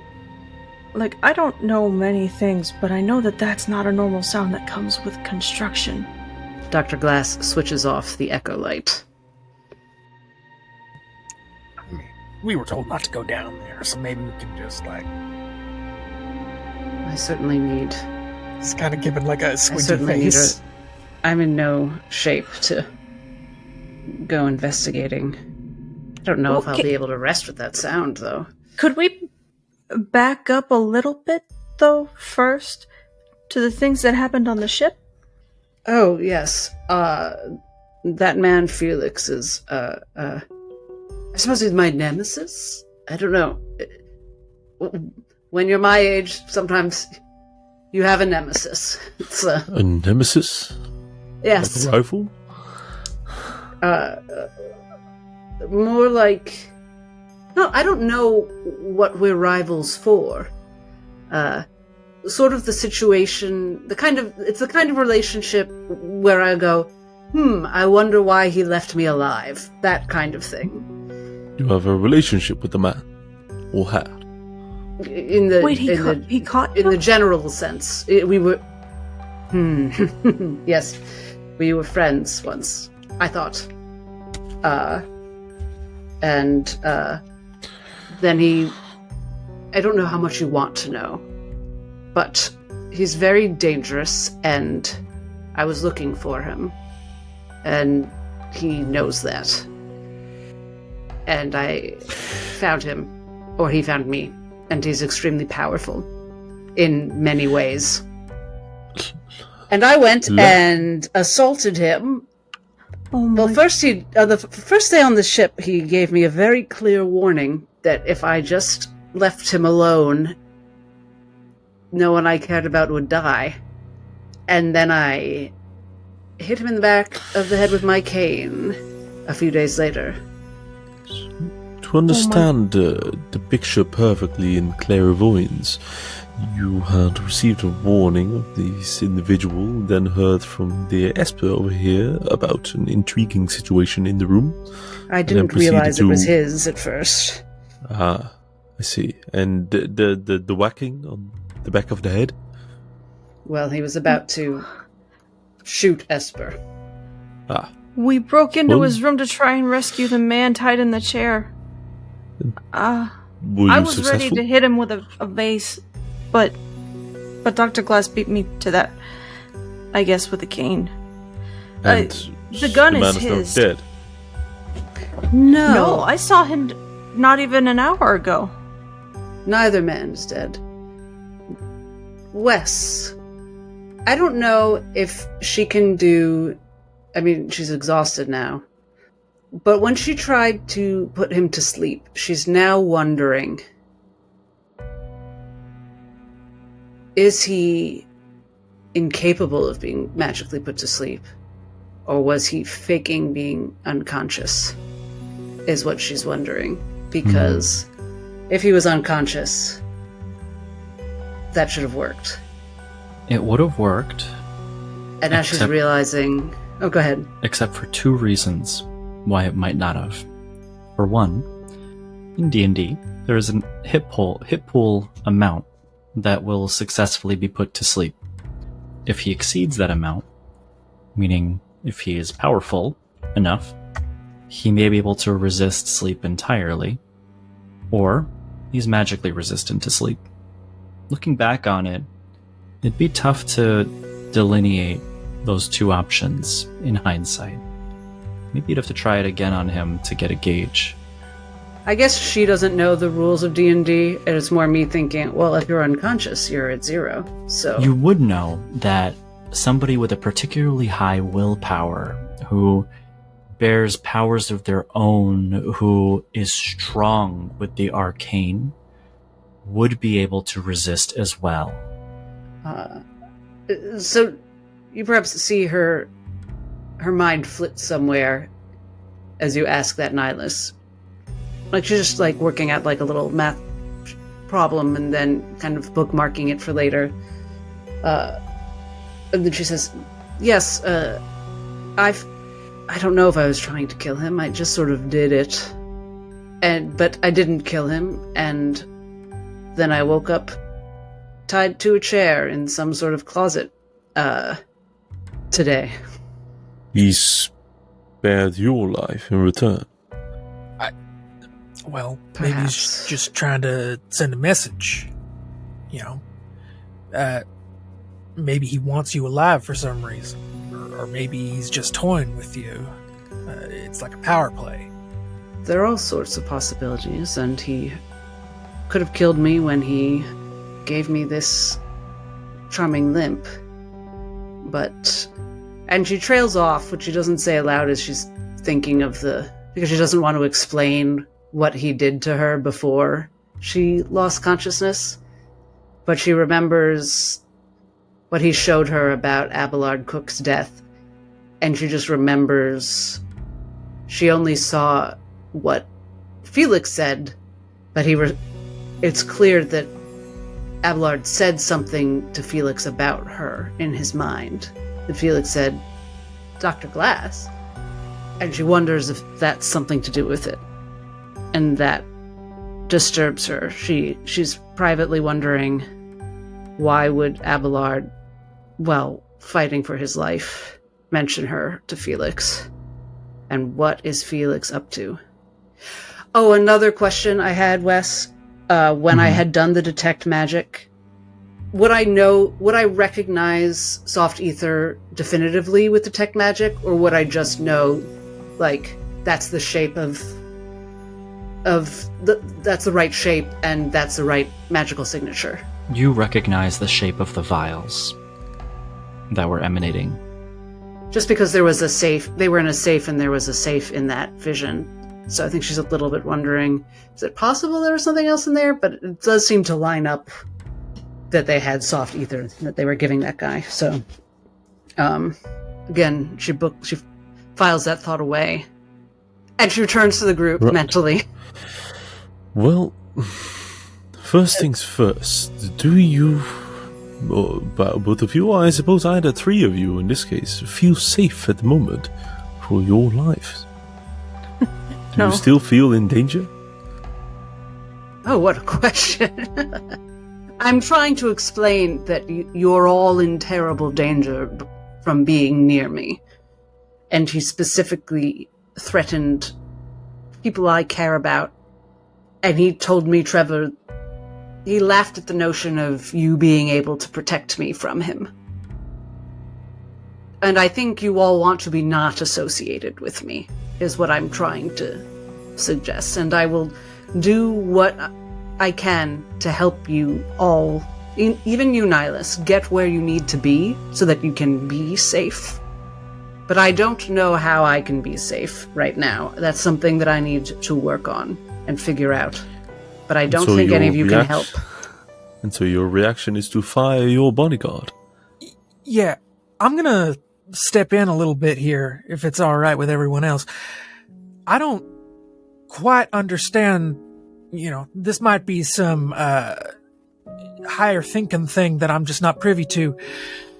But I don't understand why, in order to make yourself safe, one of the steps is to get rid of me? It's to make you safe. One of the steps is to get rid of you. So, let me get what I'm thinking out. If that was to happen, something tells me that ain't none of us safe. And us getting out of this room ain't gonna change that. Now, there ain't no way that we can make ourselves safe, but there might be a way that we can make ourselves safer. And that's with numbers. This man, he was talking about how I can't protect you, but he had to take the time to isolate you, to get me out of the picture. Now, I'm not saying that I'm anything special, or that this guy is a pushover. Certainly not. I mean, you're usually stone cold, and if this guy's got you shaken, then I got reason to be concerned. But I was brought in here for one reason, and that was to watch over you. I knew that, bodyguarding ain't no desk job. It ain't no cakewalk. I know there's danger part of this. So, I mean, I don't know. I feel like over the months we built up a kind of relationship, just simply professional. But I've come to respect you. So, if that's going to happen, maybe a little bit of respect back, Maybe I can't take this guy, but I'm probably going to try, because you still need protecting, and I'm still your protector. By heavens divine, Trevor here is speaking clear crystal daylight. And if anything, from what I've discovered in our past few days, he is one that speaks true from the heart. Who would I be to leave one in peril behind? I too shall offer my services, although I might not have the same skills or something as of Trevor. It would not be me to leave a situation like this in dangerous hands or faith decided by another. Strength in numbers. I don't really feel like I belong in this conversation very much, but also I was there, I saw him, and it didn't feel good. That's why I ran, and I'm sorry that I ran. I told you to run. But that's the right thing.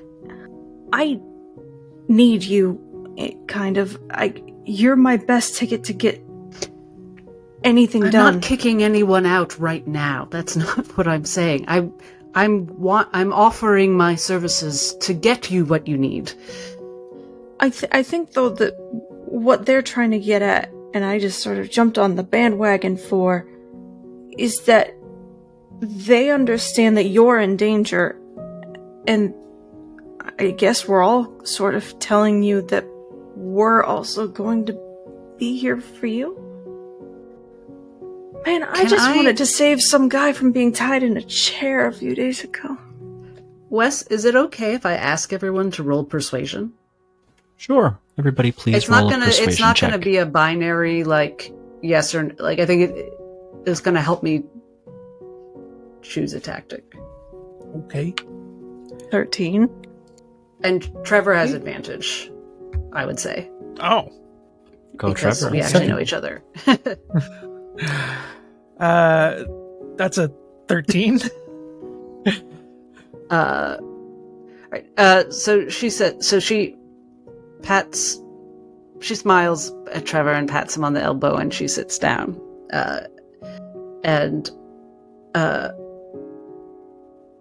she says, "Aren't you all lovely, Trevor? Do you remember how? Do you remember when I shared a skill of mine with you for the first time the other day? How, well, disgusted and angry you were?" I don't recall being upset. I recall being upfront and blunt. I bring it up not to... I just want you to imagine that Felix is like that, but 100 times more. And that what... I don't know exactly what he is. I know that I hid what I am, even from myself, for 45 years, because it is a bit scary, and Felix is terrifying, and after Esper ran away, he invaded my mind and showed me horrible things, and I don't think he's as human as I am.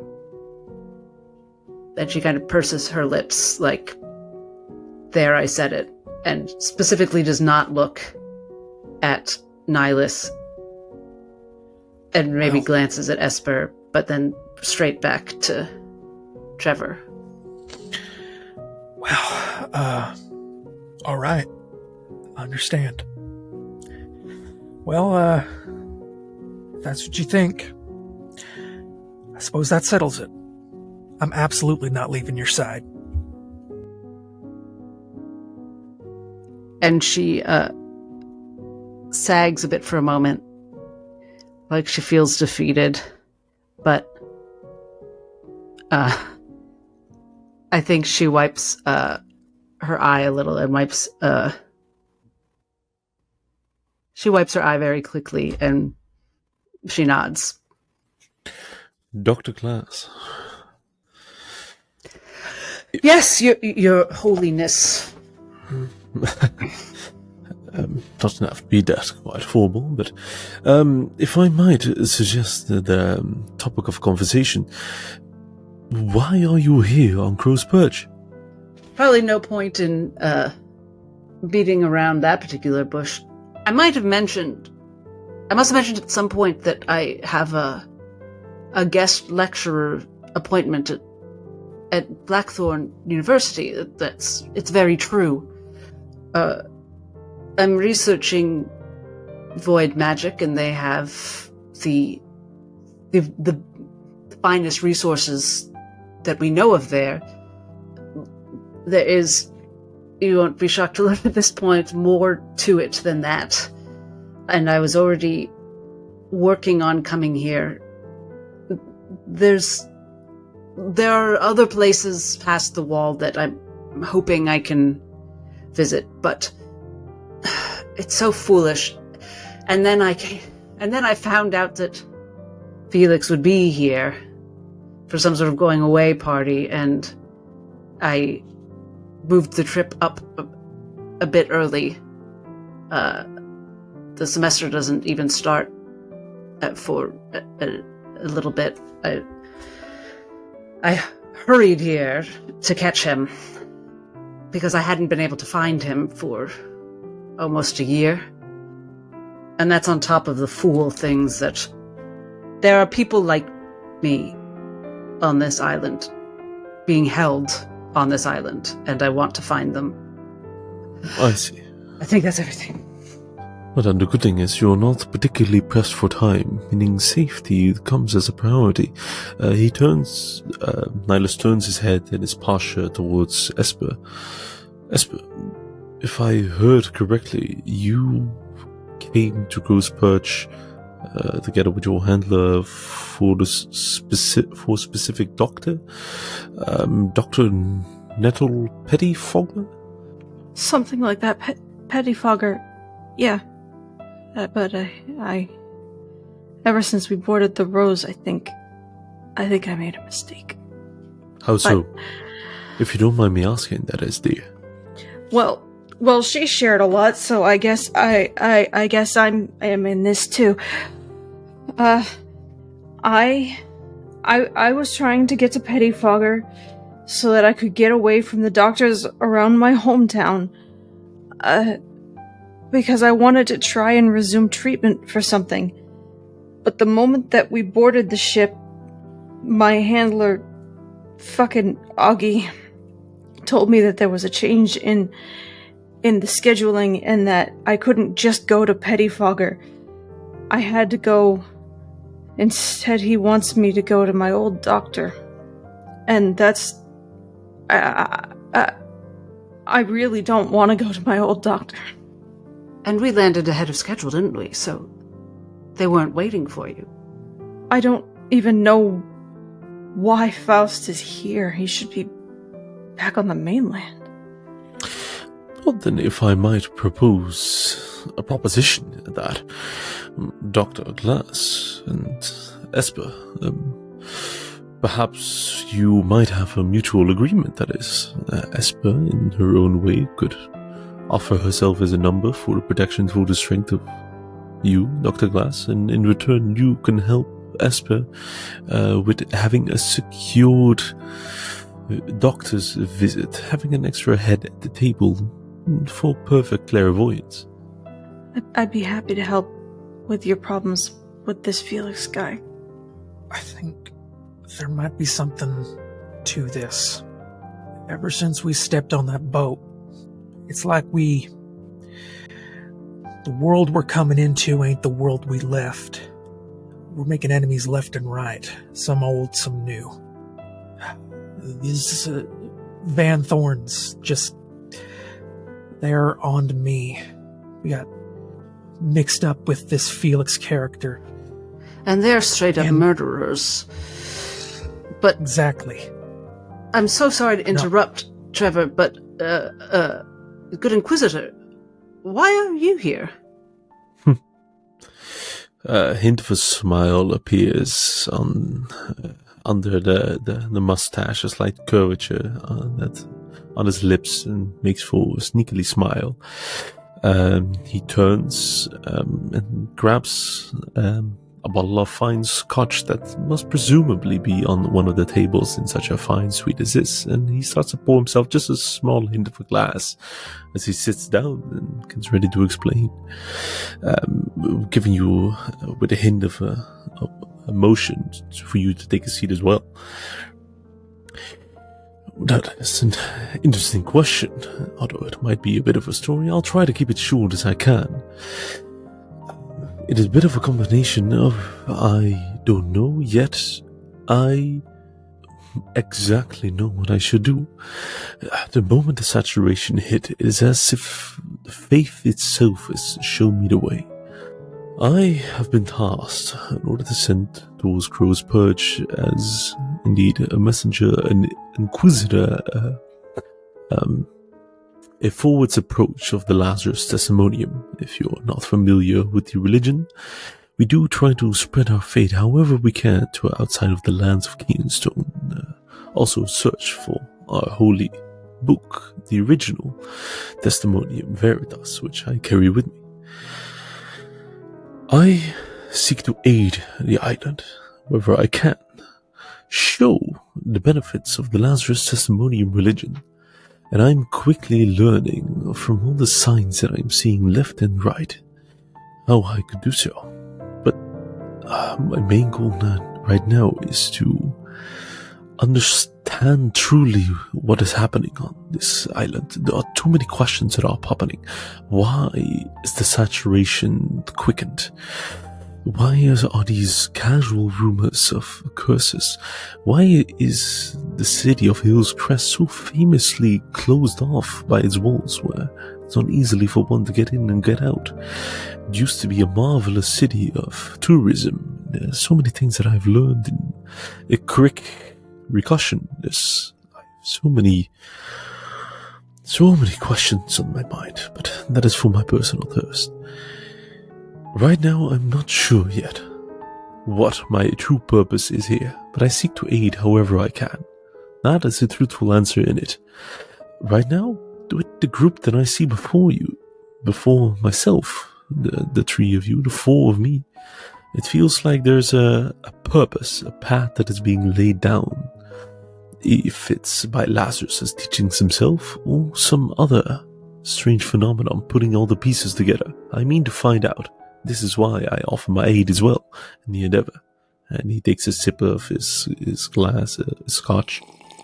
There are many dangers, more than I thought, but it is important. I think that there is a danger going on, something creepily happening, and I want to put a stop to it before it's too late. This is just my intuition talking, but please don't take me too seriously. Sometimes I ramble about. Yeah. Sure, same. But, Doc, I known you for a bit, you know, we've been working together for a few months now. You're so smart. Smarter than I can ever, even hope to be. You say things, and, I know there's, it's like a painter, you know, making a big old work of art, but you do it with words. Well, those are very astute observations, Trevor, so don't put yourself down. Yeah, but you see, now we're in a spot where words are kind of not doing it. You know what I mean? You went up to this guy and he starts threatening people, and then you take it upon yourself to try and hit him over the head. And, well, I don't want to speak ill of you, but no one's good at everything. You know what I'm saying? I can hardly string together a sentence, you know? And so this is going to be, in the future, a point where words are going to fail. And she hits Trevor with her cane. She picks up her cane and hits Trevor. Can I attack Trevor? That's a free action unless you're trying to actually do damage. I mean, I would like him to feel the pain as though I did damage.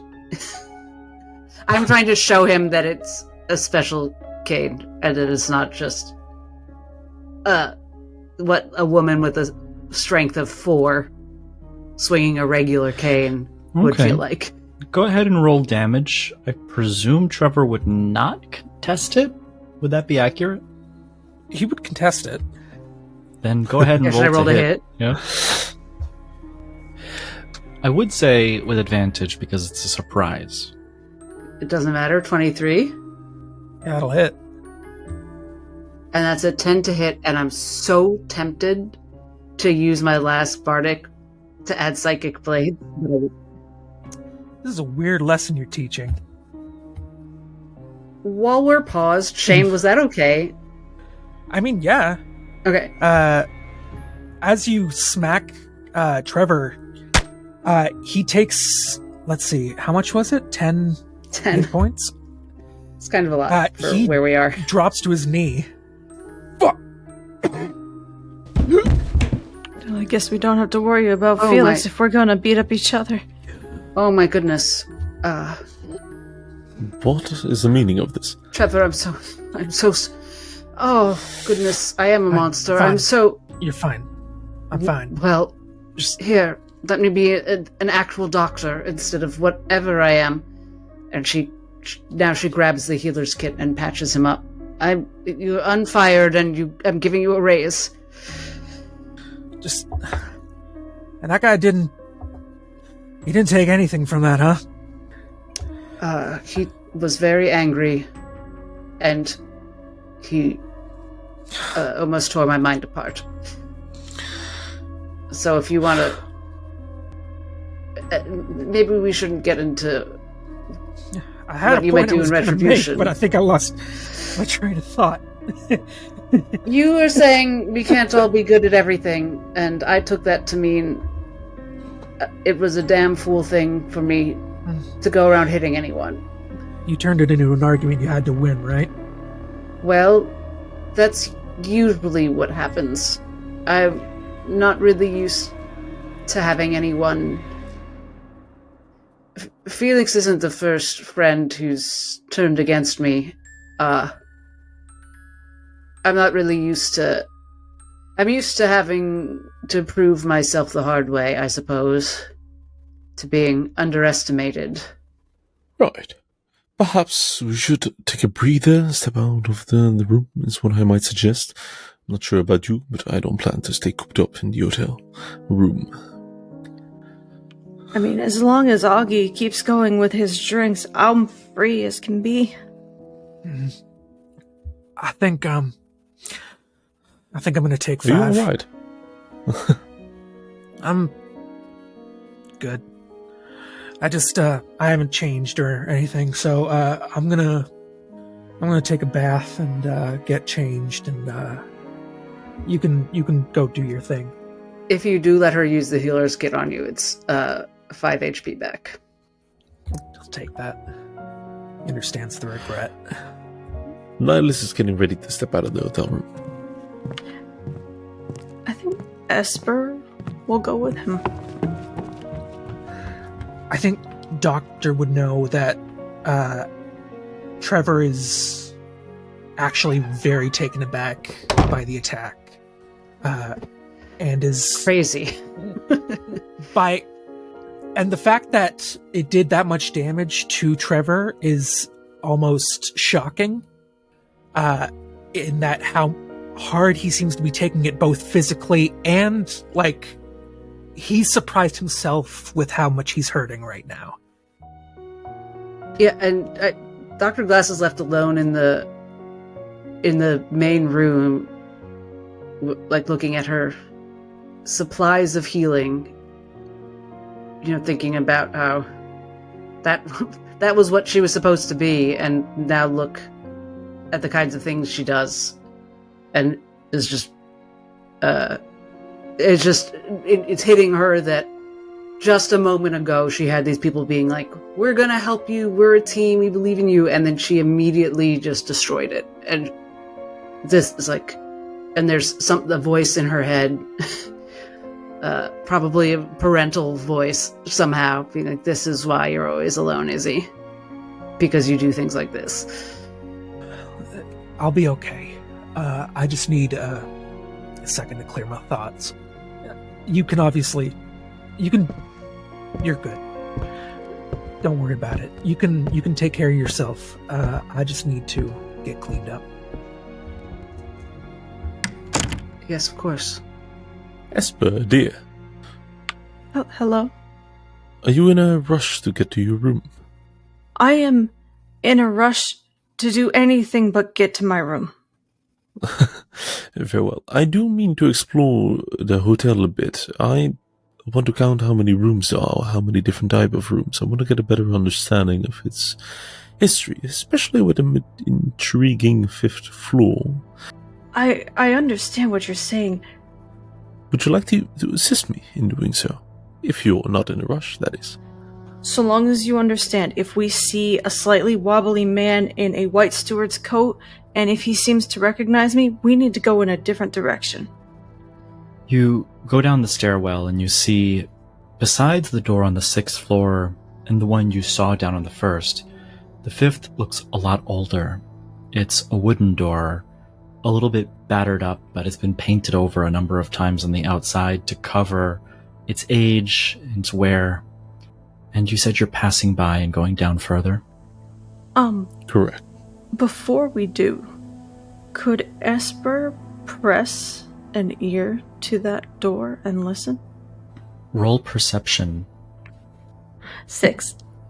You continue hearing that hammering sound, and in between it, a fleshy, meat-cutting sound. And you're almost jolted away from the door as you hear a metal slam across the 5th floor. I think her face kind of twists up and contorts and becomes tight as she yanks her head away and then just stares at the door for a little while. But they're also quite easily persuaded to continue onward. Careful, my dear. Rumor has it the 5th floor is haunted. That's right, you didn't listen before. Put your ear to it. No, I'm quite alright. The rules stated clear, and we are not to enter the 5th floor. I didn't say into it, I said listen. I'm quite alright, my dear. Fine. Let's keep going. Let us. You're looking a bit pale. Are you alright? There's weird sounds. It sounds weird. Something's... Would you describe it to me? As he puts his hands behind his back and kind of sometimes a priest would walk a bit upright, and in a slow, casual walk, he walks next to you, listening intently. Have you ever been around somebody butchering a cow or a pig? Not many occasions, but of course, yes, every town has their own local butcher. Have you been close enough ever to hear the sound it makes when the butcher is tearing one muscle away from the other? That is a very particular sound. That is the kind of sound that I was hearing behind the door. Maybe the ghost slicing up some meat for a local festival to have. Who knows? You certainly don't, because you didn't want to listen through the door. Certainly not, and it not pique my interest. Why would it? It is dangerous to be intrigued by something that you cannot pursue, as I have experienced for myself. It is important to have curiosity, but it's a dangerous characteristic as well. Try to have it under your control, is what I would recommend. That is what the teachings of Lazarus teach as well. If you seek out curiosity in all things, especially those that you cannot pursue, it might end you in a path you do not wish to follow. That sounds like interesting advice, considering the mess we seem to be. You can definitely tell that by the way how he's saying those words as well. Is he's trying to comfort you a little bit by, like, how you would tell a child's story tale. Bit of a distraction, not completely through words. It also seems to have sunk into Esper. Not at all. And while they're walking through the 4th floor, maybe even heading down as well, Nihilus is counting every room, and he has a little notebook as well. He's trying to see if he can even notice differences on the floors, differences on the lobby. Is there more traction, more busyness on some floors than others? He really wants to get a good feeling of the hotel as well. Like you mentioned, trying to put all the pieces together before being able to see the big picture. Roll a general investigation check as you go through the hotel. For a total of 18. We'll come back to that. Trevor. Very well. You go into your room to freshen up, and you walk in front of the mirror. You see that little bruise that you just got. He catches himself in the mirror. Brings his hand up to his face. There's a slight little tremble there. He's kind of trying to justify to himself what just happened there. Hit like that shouldn't have hurt him as much as it did. He just clenches his fist and realizes that he's in a place that is much too fancy to lash out in without it being noticed. He just kind of wipes his face a little bit. Just kind of give a little tug on his shirt. Whatever. He just feels useless right now.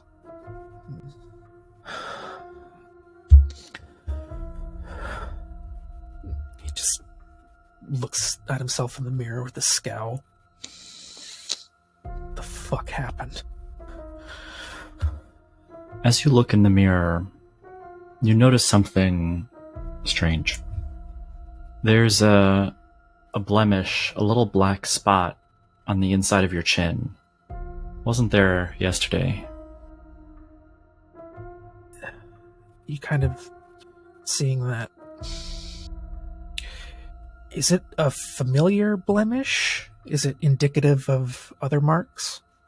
You've seen moles, you've seen freckles, but this almost looks like somebody took a blot of ink and dabbed it on your face. It doesn't rub off, but it's very dark, like pitch black. He just slowly, kind of getting a little closer to the mirror, just brings his hand up to his chin and just sort of like draws his hand, rubbing his chin, rubbing the spot. He just looks kind of puzzled at first. As you rub the spot, you notice it spreads along with your finger. He kind of backs up. He's going to look around, make sure the door is closed, and he's going to throw off his coat, throw it onto the bed. And now he's just wearing a plain white tank top. And you can see all along his torso are these heavy cloth bandages, both covering some of his arms, but predominantly on his chest. And you can see that even through the bandages, along the edges are some grayish splotches that the bandages are doing a poor job of covering up. And he's just going to look along his body and see if there's any further spread. You see, especially around your chest area, it's almost like dark veins that, when you look at them, they almost recede for a moment, bearing, the view of your skin. And you hear, almost in a whisper in the back of your head, "Such brash foolishness you have to grapple with forces beyond your comprehension." Is the voice familiar? It's the voice of an old woman echoing from within your mind, from a time a few years ago. Trevor is frozen. It's not like a communication. It's just like an echo of the past. Even with that, Trevor is frozen. He feels, for the first time in a very long time for Trevor, he feels the full pain that pulsates through his body. His eyes kind of like staring at himself in the mirror, and you can see a single tear starts to run down his cheek that he quickly wipes away. And he's just going to, hands now quaking like a leaf, reach to his chest. He's going to take off the tank top, revealing just the bandages around his chest, and he's just going to slowly bring down pull down the bandages, not completely removing them, but he just wants to check. This is such a new sensation, and it seems to be hitting him so hard. He just needs to make sure that at the very least there's nothing too noticeable. You see the same dark, grotesque void that's always been there. However, you notice that the necrosis, the darkness of the skin, of the flesh, as it slowly begins to wither in all directions, has spread just a little faster today than it did yesterday. And it's been like that for a little while now. Just as soon as he sees it, he pulls the bandages back up, reaches into his backpack, pulls out more bandages, and is just going to very slowly see whatever marks. He's not going to cover his face. That would be too conspicuous. He'll let that be visible. But he's going to, whatever blotches he can find, he's going to cover with bandages. Just heavy breathing. Pull back on his shirt. Pull back on his jacket to cover up his arms. I'll ask, since when Esperanza and Nihilus went down to check out the 5th floor, they heard that big heavy metal slam. Would that reverberate through the 6th floor as well? It does, and I would say maybe just at this point is where you would hear it. A slam that reverberates through nearly the entire building. He brings him. He reaches for another bandage and he's just going to kind of wipe his eyes. He realizes, with the sudden recollection of bad memories, that he's just been crying. He just wipes his face, takes a deep breath, and with the rest of the bandages, he's going to start wrapping up his fists and just give a quick test on his hands, just punching his fists. I ain't dead yet. Let's go. And he's gonna give himself a quick smack in the face, stand up, and leave the room to go to the elevator and head to the 5th floor. As you step out, Nihilus, you've walked a good amount of these halls. The 4th floor, the 3rd floor, the 2nd floor, the 1st floor. You can tell it's been frantically put back together. The construction, the cleaning, the repairs, all still ongoing. There's staff that continue to paint the walls even in places. This was put together quickly, and although they've done a masterful job, it still shows that it's being worked on. As you get down to the 1st floor, you find an office, a meeting room, as is typical in buildings of this type of stature. And as you walk by, you recognize the voice of Maggie, and she seems to be addressing the room. Esper, you're there as well, and you can also hear this. And through the door you hear, "Okay, B, Smythe, Lillian. That's 3. Now, I'm also looking for Sam, who's not here, Emily, John, I see you. Where are the other 2? John speaks up. They did as you asked. Maggie, they went to clean out the 5th floor for the guests. The 5th floor. Everybody's always talking about the 5th floor. Go get them. I don't think I would want to do that, Maggie. I'll go myself if I have to. Is anybody else going to join me? B? No, ma'am. Roland? Look, I know what that place is rumored to be like. Cowards. All of you. I'm gonna go myself and get them. The rest of you, you're going to stay here until they return." And you hear her, in a huff, stomp and walk to the edge of the door. I think at this point, Esper is going to grab Nihilus's like the forearm area of whatever shirt he's wearing, and she's going to yank him to try and suggest that they walk forward. They leave that door.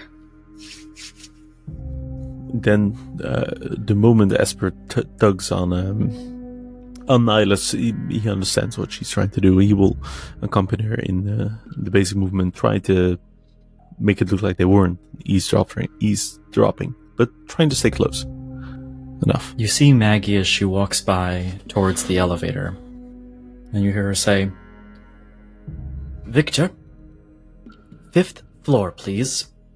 The elevator door closes and begins to go up. As that happens, Nihilus, on a quick manner, he grabs an item in his possession he's been meaning to try out so dearly. He grabs his Vox brass communicator, this mechanical, cylindrical, expensive device, and he will twist and turn to make the device function, and he will speak into the words, and while he does so, his mind focuses on the room on the 6th floor, the 610, trying to reach, if possible, both Dr. Glass and Trevor, and speak into a message. "We should reconvene at the 5th floor. Something is about to happen. Curiosity is speaking. We could use assistance. We're going up right now." And he looks towards Esper if she agrees, yes or no. After looking at the strange box that he had and hearing the message that he was trying to convey, there's a moment of shock, and then slowly her head started to nod. With that, he casts message. As with message, can the recipients return a response? That's right. So you'll be able to, in a similar way to message, think back your response, and Okay. Nihilus will receive it. Yes, it's like a telepathic link that is momentarily open. Would she have heard anything from the 5th floor with the echo light on after the slam? After the slam, you notice the hammering and the cutting sound has subsided. It's actually quiet, and you know that for sure. You're using a device to reassure yourself on that. And just as that moment happens, Nihilus, you hear the elevator ding as the door opens and Victor is at the bottom with an empty elevator. "Hello, sir. Are you still looking to get to the 6th floor?" Yes, on a rapid pace. "Very well." And as you walk in, the elevator door closes and begins to rise. While in the elevator, he already gets out a few gold coins, 3, in fact, and he already hands them to Victor. "Thank you for understanding. I'm in a rush." And your message had said you were going to 5 and that we should meet you there, right? Correct. You able to respond? Glass realizes she can respond. It says, I said not tonight. I can't. This is madness. You people don't listen to me about danger. I mean, it is quiet there now. I'm listening, so it will maybe be the best time. And then I don't know if Trevor walks into the room and she gets interrupted. I would say, Trevor, you could make it up to the room. Did Trevor get a message as well? I can't remember. Yes. Oh, fun for Trevor. You would have gotten a response then. Heard the bang. I'm already on my way. Don't send me another message. Only voice in my head should be mine. Just when he was about to receive that, he responded back, "Please grab my shield from my bag as well." Turns around and starts rooting through Nihilus's bag. You see Dr. Glass on the couch where you left her, looking at you. "You're not going, are you, Trevor? This is..." Well, there's very few things I'm good at, Doctor. This is something I'm good at. He's just rooting through the bag. You know why I should really fire you, Trevor?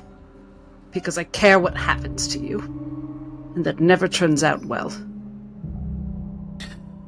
I appreciate the sentiment. And he just doesn't respond further. He just keeps looking until he finds the shield and pulls it out.